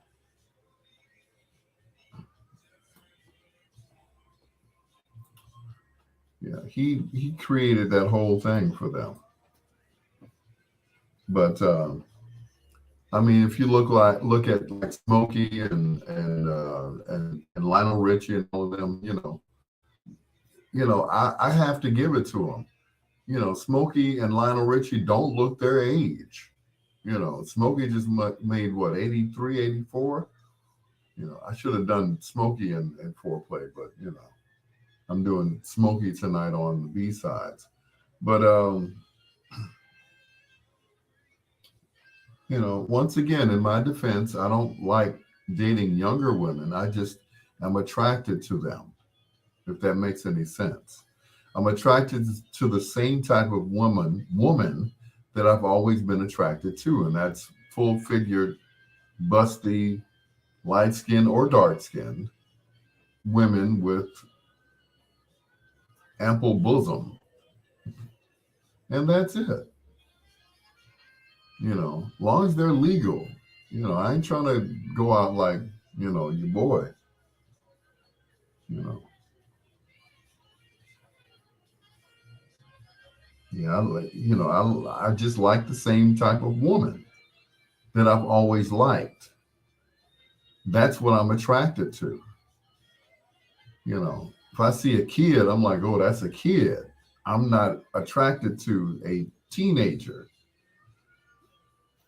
if that makes any sense. I mean, if the teenager is busty and everything else, I'm going to look, but I'm not going to pursue a teenager. you know, I can get her and I can train her. No, my name ain't Elvis. I'm not getting no woman and training them to do nothing. But I like the same type of woman. And so be it. If she's younger, then so be it. I'm attracted to her. Now, the thing is she attracted to me? No, not unless she has a daddy fixation. So, and that's just it. My two wives were younger than me by 12, 13 years. I could have been their babysitter or whatever, but that's just it. They were, both gorgeous women, gorgeous, heavy set women with pretty feet and ample bosom. So that's my attraction, not age, if that makes any sense.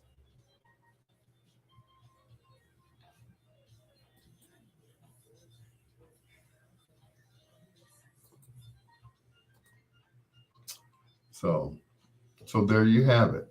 It's not an age thing, it's a attraction thing. It's what they put out, what they exude. And most of them exude, you know, sensuality. And that's what I like. Femininity is what I like. I like a feminine woman. And my first wife, she was feminine to be, you know, she was very feminine. She did this little thing with her eyes that was just so cute. But she was the devil in disguise, I swear.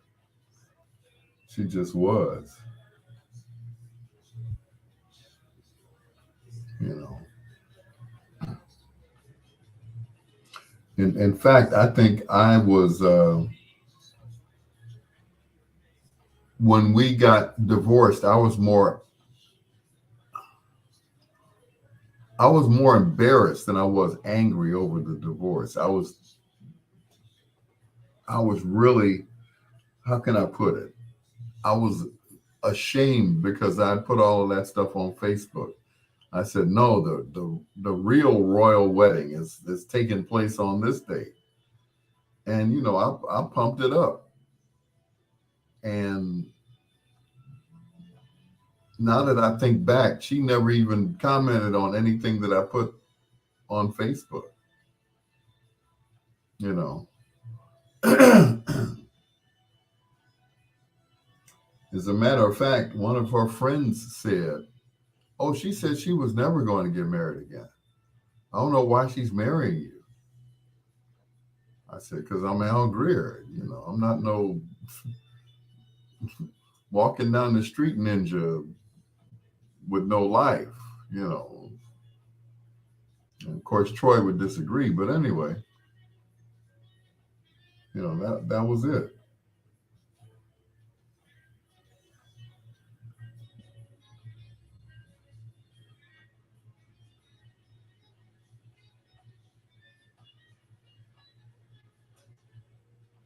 But no, at no point did I ever set out looking for younger women. I'm not attracted to babies.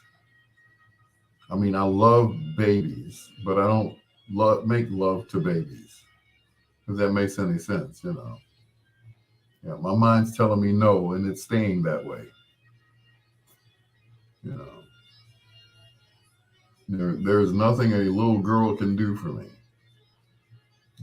Teach me how to jump rope. That's about it. But mm-mm,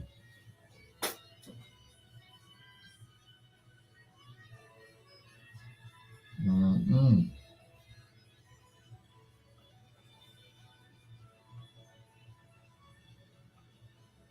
But once again, and some of my friends have said the same thing. They're attracted to the same type of woman that they've always been attracted to, and that's it. You know, the same type of girl. You know,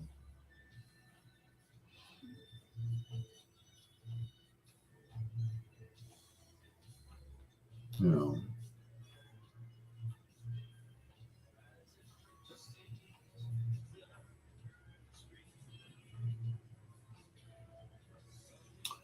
But anyway, I say that in my defense. Because I had a young lady ask me, it's like, how old are you? I'm like, how old am I?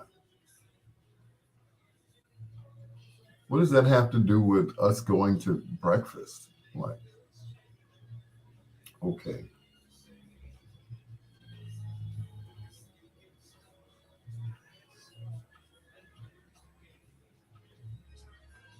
I'm not that creepy old man that goes after young women, that should be put away 100 years.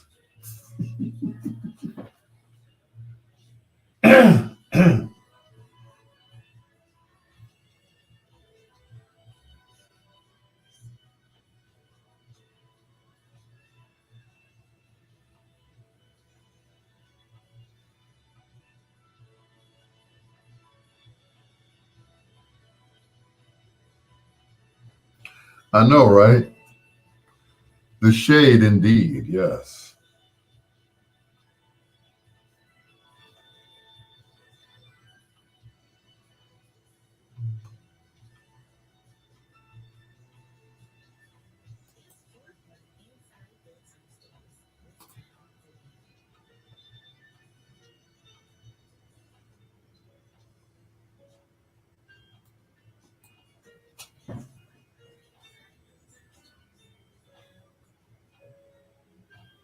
I get that. That old thing. You're old.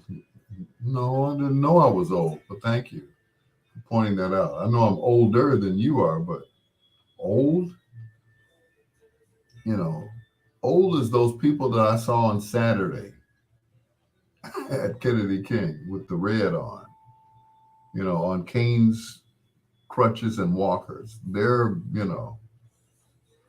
older.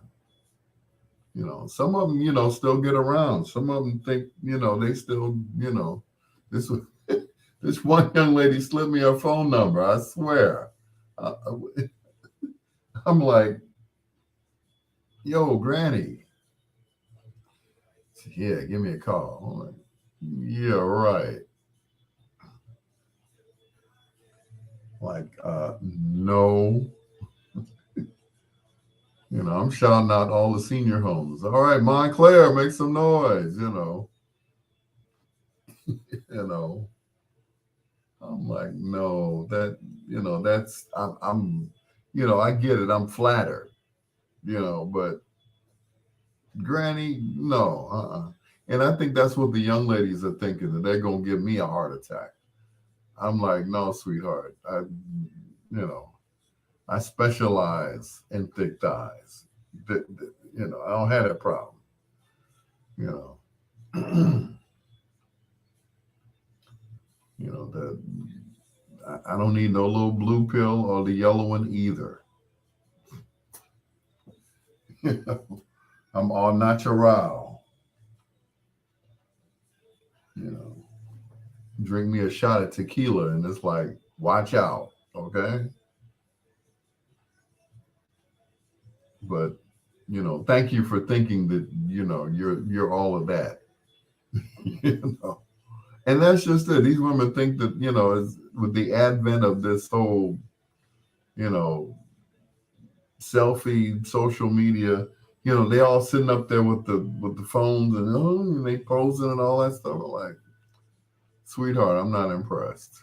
You know, we didn't have those in the '80s. Our phones were for calling people, not for putting ourselves on Facebook and Instagram and all that stuff. So you do 100 what? 100 megs, milligrams?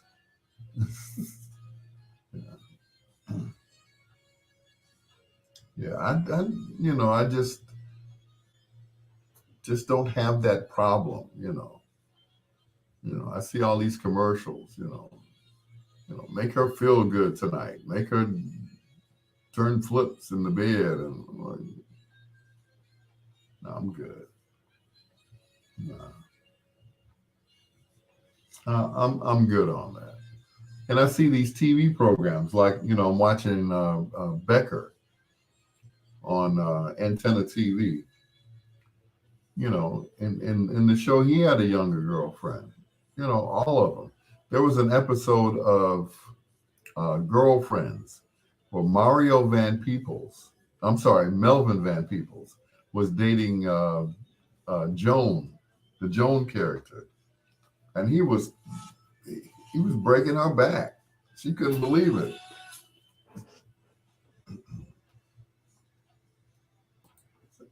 Wrapping up Foreplay, Ronnie Laws. That is one of my favorites by him. It's called Stay Awake. Yeah. And every time I play that song, I just almost burst into tears. I used to burst into tears when I heard that song. I stay awake, and I wish that you were by my side all the time. It's your peanut butter brother, Dr. Al Greer. This is Bedtime Stories, the show designed with the lovers in mind, where we put you to bed but never to sleep with the greatest love songs of all time. Ronnie Laws was not only a great saxophonist, he's a pretty good singer too, but he's known for this song here, Friends and Strangers.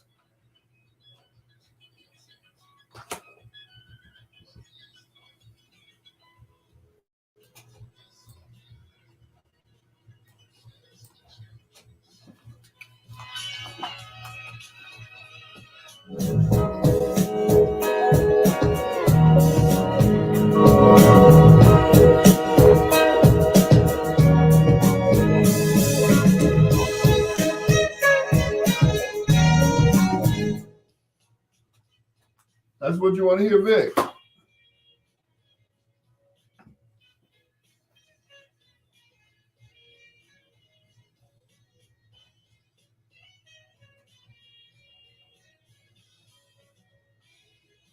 Mm, mm, mm, mm.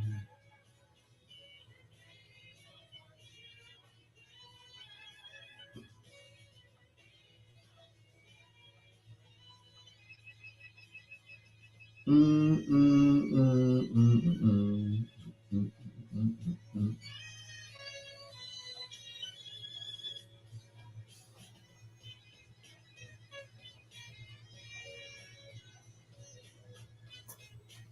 Becker, yeah.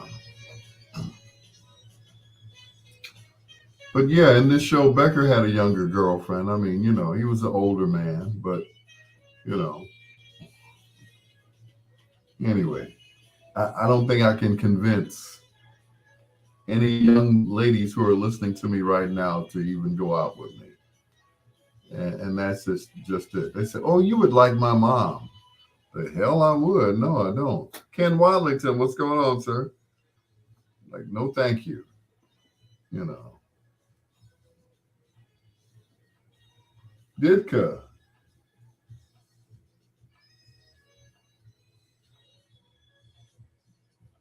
Money, applause, and sneaker endorsements. Yeah, I bet this isn't the first time you've come in this place spouting your mouth off on a subject you know nothing about. You got that right. Yesterday he gave me. Hey, I'm talking here. You don't know the first damn thing about football. You don't know what it's like to wake up in so much pain. You don't even know if you get out of bed, yet alone go out onto a practice field. You know, at best you got, what, a 5-year career? That is if you don't have a career-ending injury in your first game. The last thing you need is some big-mouth, candy-ass, knock-feed door, crap over your. And by the way, I'm very self-conscious about these beefy hands.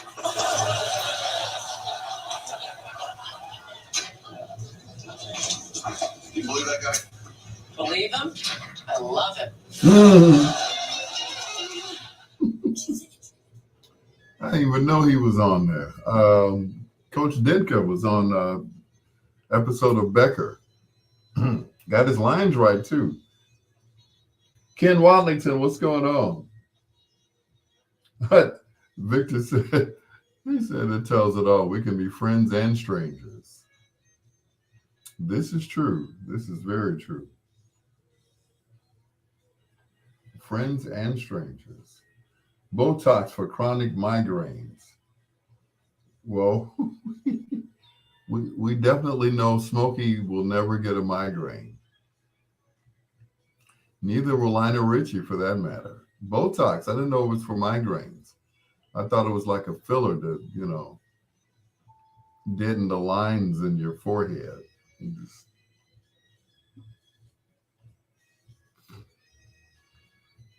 You said, wow, Ditka on a comedy. Yeah, I know. And he was good, too.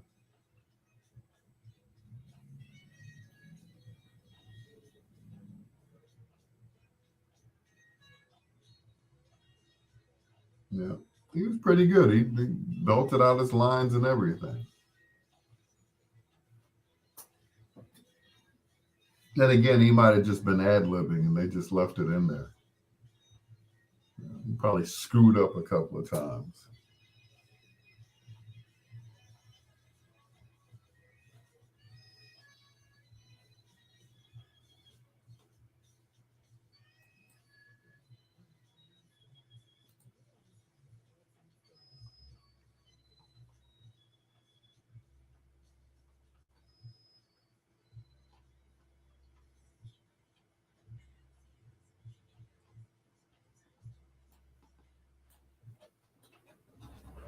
All right, bathroom break.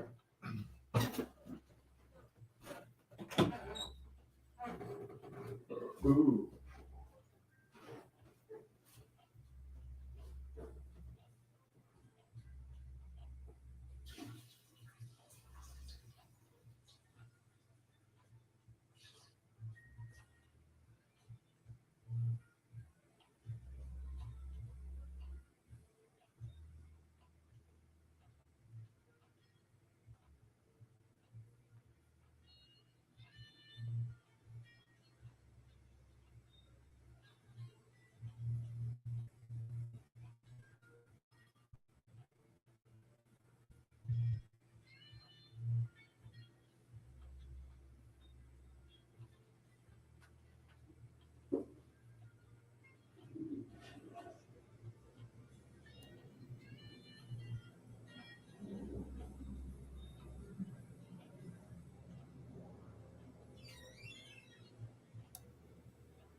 He's back.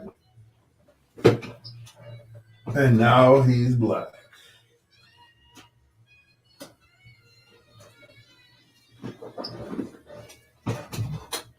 Chugging along, just taking it one day at a time. God is good. Yes, he is.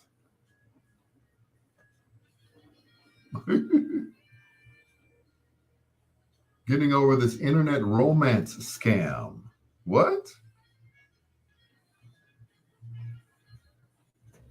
Oh, yeah, you did mention that. Okay.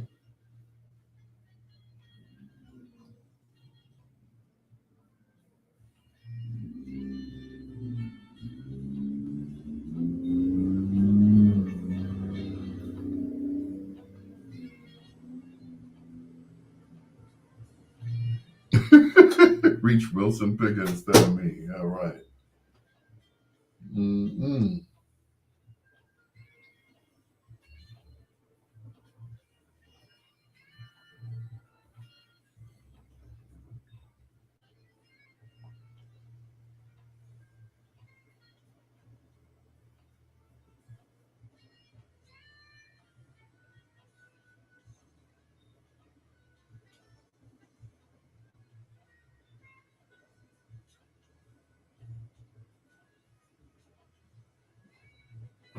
Mm-mm. So, Sheila, I don't think you want to elaborate on the internet romance scam. I'm okay. I mean, I'm sure we've all been through that before. Um, as a matter of fact, I had one about a month ago.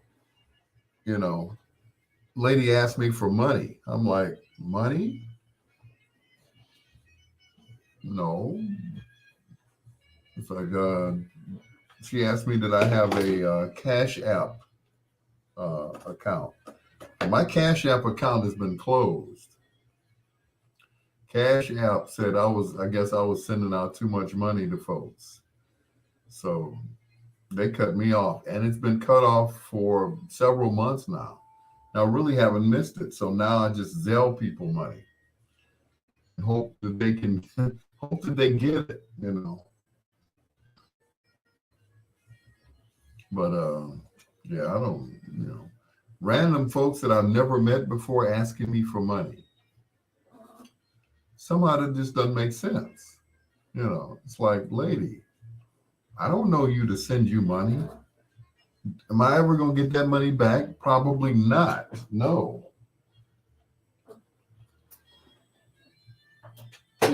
It's like, I'm not sending you any money.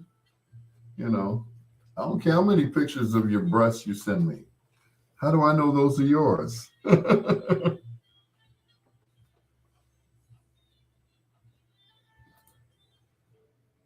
Two in a row. Two more from Ronnie Laws. That is Grace. Before that, Friends and Strangers for Slick Vic. It's your peanut butter brother, Dr. Al Greer. It is Bedtime Stories. And like I was telling everyone off air, I had a, I guess you could say, almost internet romance with a young lady who lives in, I think it's New York or New Jersey, one of those. And they sound sweet at first, They always sound good. They always look good. I'm like, wait a minute. You look like this and you're single? And then, of course, they drop the bomb on me. Can you send me $25? Can you send me $30? Can you buy a pair of boots for me? I'm like, sweetheart, you got the wrong person. I don't do that. I don't send money to random people that I don't know. I don't do that.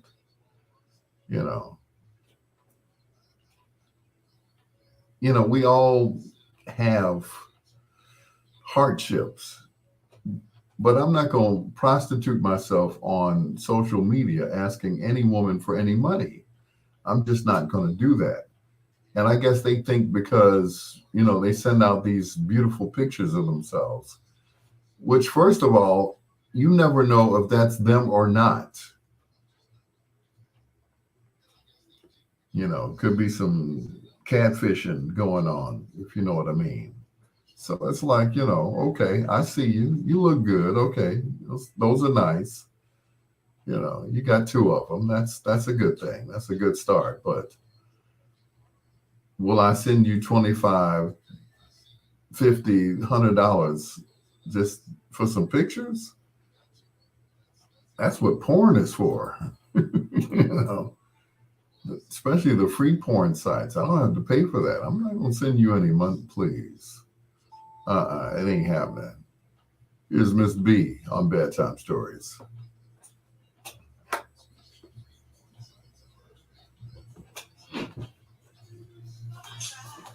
Yep. Can you say catfish?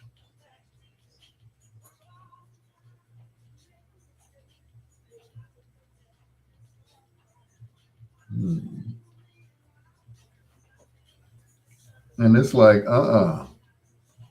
I'm not doing it.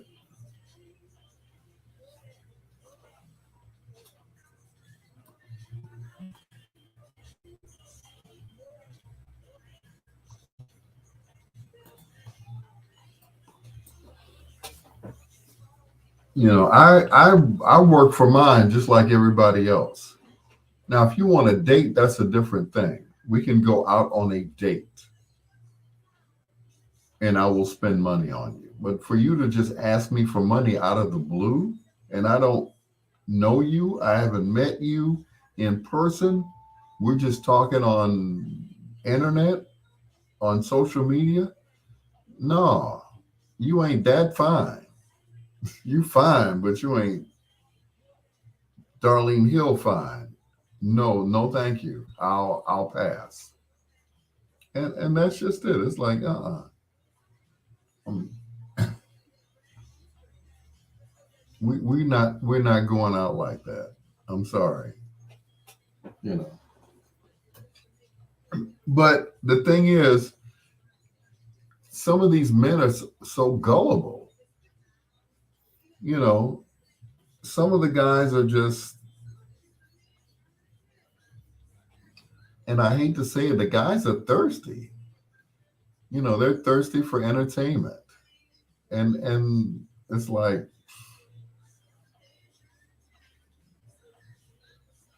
and I think we're all accused, or we're all guilty, I should say. We're all guilty of doing that one time or another, because we fall for a story, and they all have a story to tell of how they got to where they are and where they were before. Like there was this lady over in, I think she was Nigerian or whatever, and I mean, she was hitting me up like 4 times a day just to talk. I'm like, sweetheart, I'm at work right now. You don't have no job. I can't work because I just had the baby. I'm like, okay, well, find a daycare center and get a job, you know, because I'm in the States and I ain't gonna take care of you. I got enough children to take care of. I'm not doing it. I'm just not.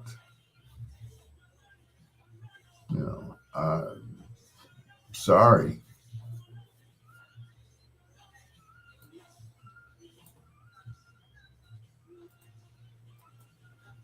Mm-mm. It ain't happening. Bless you and your ministry, but no, we ain't doing that.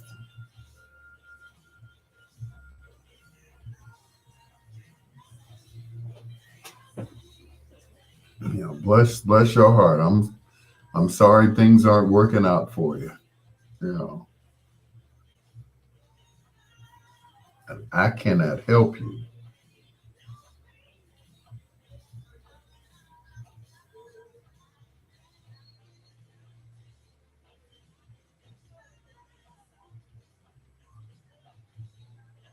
Right now I'm trying to help myself. They didn't went up on my rent. So, hey, what I look like sending you some money and my rent is due in a few days.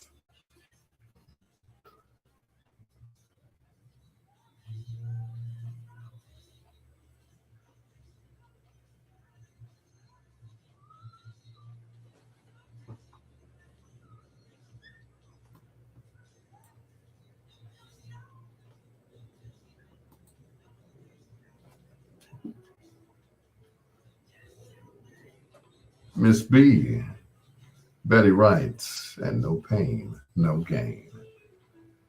Bedtime stories with your peanut butter brother, Dr. Al Greer. And my computer is doing this thing again. It's like none of the songs are loading. Okay, all right. That one's playing, but nothing else will load right now. Okay, I know what to do. We'll let that keep playing.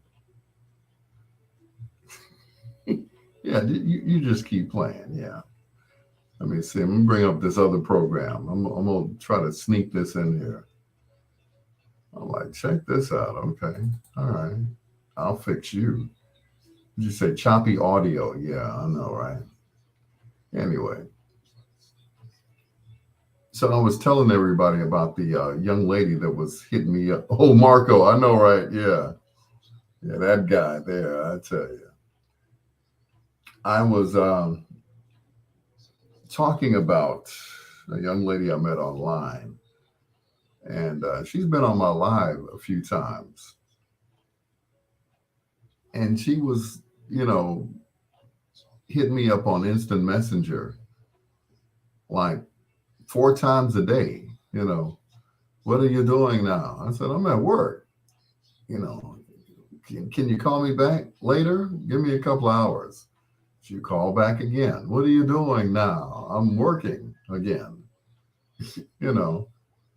She just kept on calling all day. I feel like you're that I'm annoying you.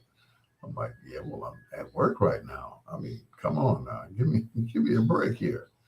Anyway, it's like I can't work because I just had a baby. I'm like, okay, well, you need to call the baby daddy and talk to him because right now, I'm at work, so I can't sit here and talk to you. I can't sit and watch you and have a conversation with you while you're laying in the bed and I am at work. That is just not working for me. I mean, if you were showing a little skin or something, but that'd be different. Anyway, but I'm like, you don't work at all. I'm like, how do how do people like that make a living? How do you keep the lights on? And I know there is such a thing as, assistance and everything. But I'm like, ain't that much assistance in the world where you going to sit up and have a baby and you sitting at home on Facebook all day trying to hit me up, trying to get money from me. It ain't happening. Somebody asked me today, it's like, how many kids you have? I did like Prince when he was on Dick Clark. I just threw up some fingers. Like, hey, you got grown kids, don't you? I said, yeah, I have grown kids. Yeah, for the most part. But my thing is, even with the grown kids, they hit me up for money. So what do I look like sending somebody else money, either out of town or out of the country? They would have a fit. I said, well, Daddy can't send you any money because he sent money to, Mfufu over in Nigeria. Like, are you a fool, Daddy? Have you lost your ever-loving mind? Yeah, well, she sent me a few pictures and stuff. And like, no, ain't that many pictures in the world for you to send your money to somebody you've never even met before. You've never even seen her except on Facebook. Yeah, I know, but she kind of cute. Ain't nobody that cute. I'm telling you, I'm not sending my money to nobody. Sorry. Do you have Cash App? I sure do. I got Cash App. I got Zelle. I got all of those. But am I going to send you any money? I think not. Nope. Nope. Here are the Isley Brothers. For the love of money. I mean, of you. Of course, you, dear.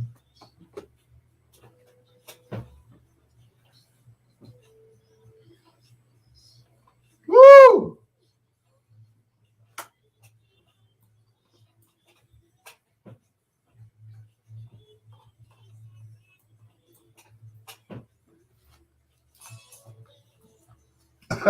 Right. You can stay right here and get played by somebody in the neighborhood. You know. But I feel you.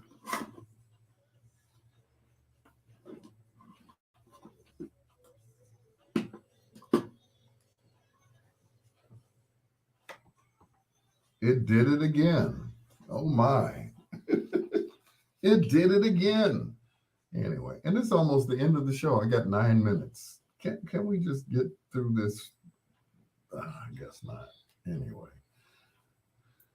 Okay, for the love of you from the Isley Brothers, right here on Bedtime Stories with your peanut butter brother, Dr. Al Greer. My computer's acting up. I got like four more, but I kind of just like this one, you know. But anyway, like I was saying to Sheila, you know, sometimes, you know, we get lonely. I mean, I ain't gonna lie. You know, sometimes we want, you know, affection from somebody. We want attention from somebody. We want to be with someone, you know, that we can say that you know that's our own. But sometimes, you know, like someone told me once, all that glitters is not always gold. It really isn't. And you know, it's just sad because people are out there. They're they're playing on people who are that are alone, that are lonely, that have no one. So they're playing on them, and they get, you know, they get your heart, and then they go after your money. So they see how vulnerable you are. It's like, okay, you will pay, right? Lurking, exactly, Sheila, and they look for people who are, you know, not hitched, and they see if you have a lot of money or whatever. You know, they check out your profession because, you know, they know what I do. You know, they see me on Facebook all the time. They think I'm making a whole bunch of money. Well, I am, and I'm not gonna give it to you because you think you're cute. That's not happening. No, that ain't gonna happen. You know, you're cute and everything, but nah, I'm not. I'm not throwing my money away for somebody I don't even know that I've never met before. I mean, social media is one thing. I can look at you all day on social media, but at the end of the day, I don't know you. I've never seen you face to face except on the screen, and that's a whole different story. But there are people out here that are playing on other people whom they think are gullible, who are lonely, who are thirsty, especially these guys. You know, if you show me your, you know, I'll send you some money, and that's stupid. Pamela says any FB friends from another country, ask me for money is getting blocked. You can't imagine how many people that I have blocked recently. You know, and all women, and you know, some of them are nice looking young ladies, but I don't get the I'm gonna get your money type thing. It's like, you know, you might be smart, but you're not that smart. Not smart enough to get my money. You know, you really have to come with a line or something, but to get my money. You know, and I spend my money and I give my money to whomever I want to give my money to. And that's it. I don't just give it to the first person that I see. I don't do that. That's not me. Ken said it's a dangerous game nowadays. Yeah, it is. Especially if they get your bank information. They can wipe you out too. Anyway, let me try to play this from Isaac Hayes.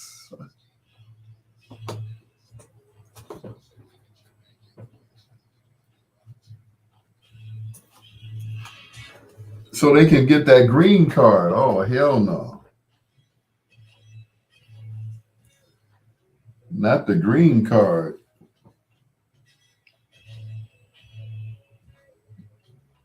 That is sad.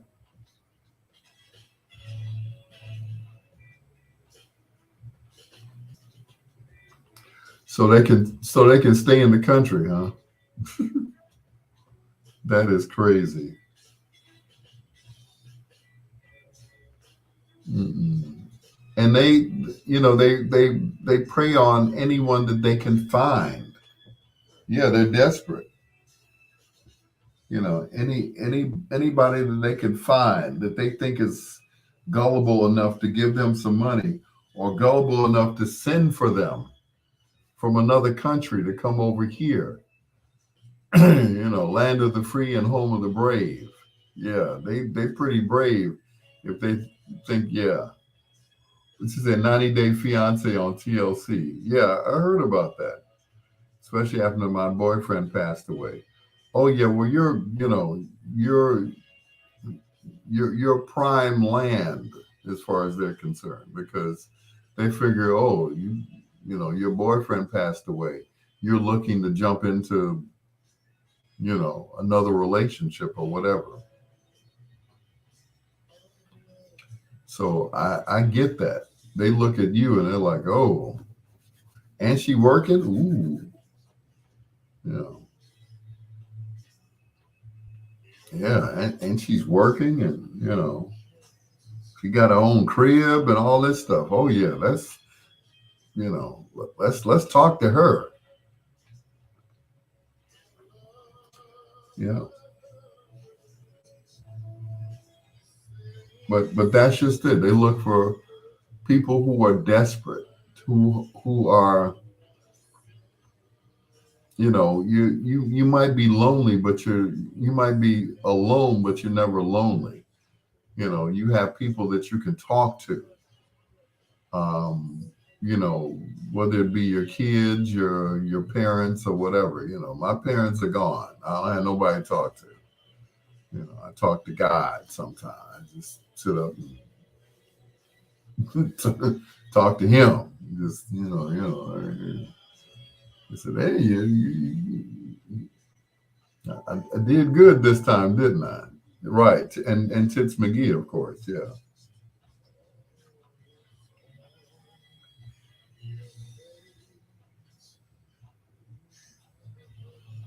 yeah, that's right. You might be alone, you might be by yourself, but you're never lonely. Like I said, there's always somebody. There's always somebody to holler at. Trust me, there's always somebody to talk to. You know, suicide hotline, whatever, whoever you need to talk to. But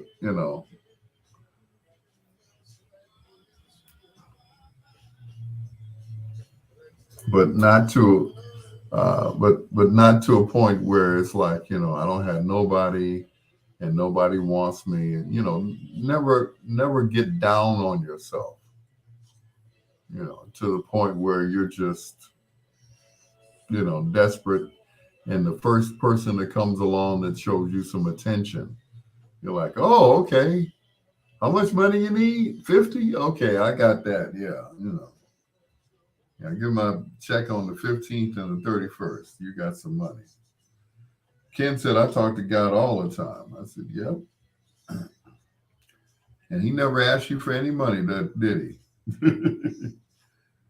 Sheila said, I got my Angela Bassett movies. I know that's right. Mm-mm. I know that's right.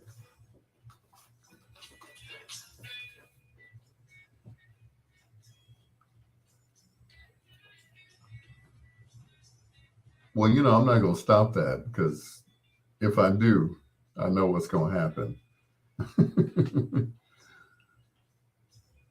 Thank you so much for staying up with me. John Caldwell, Sheila Forrest, Ann Munoz, Pamela Hawkins, everybody. Thank you so much for staying up with me here on Bedtime Stories. hopefully, if Marco don't come through, I have some internet tomorrow instead of using my phone as a hotspot. I think that's what's happening with the computer right now. We will talk tomorrow right here on Bedtime Stories with the Peanut Butter Brother, Dr. Al Greer. Till next time, blue skies, green lights, and oh yeah, peace.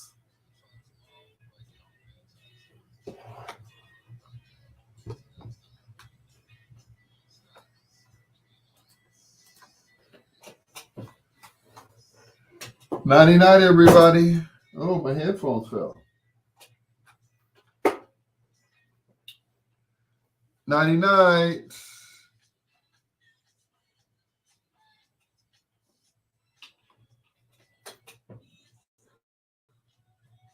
Ken Wallington. I holla.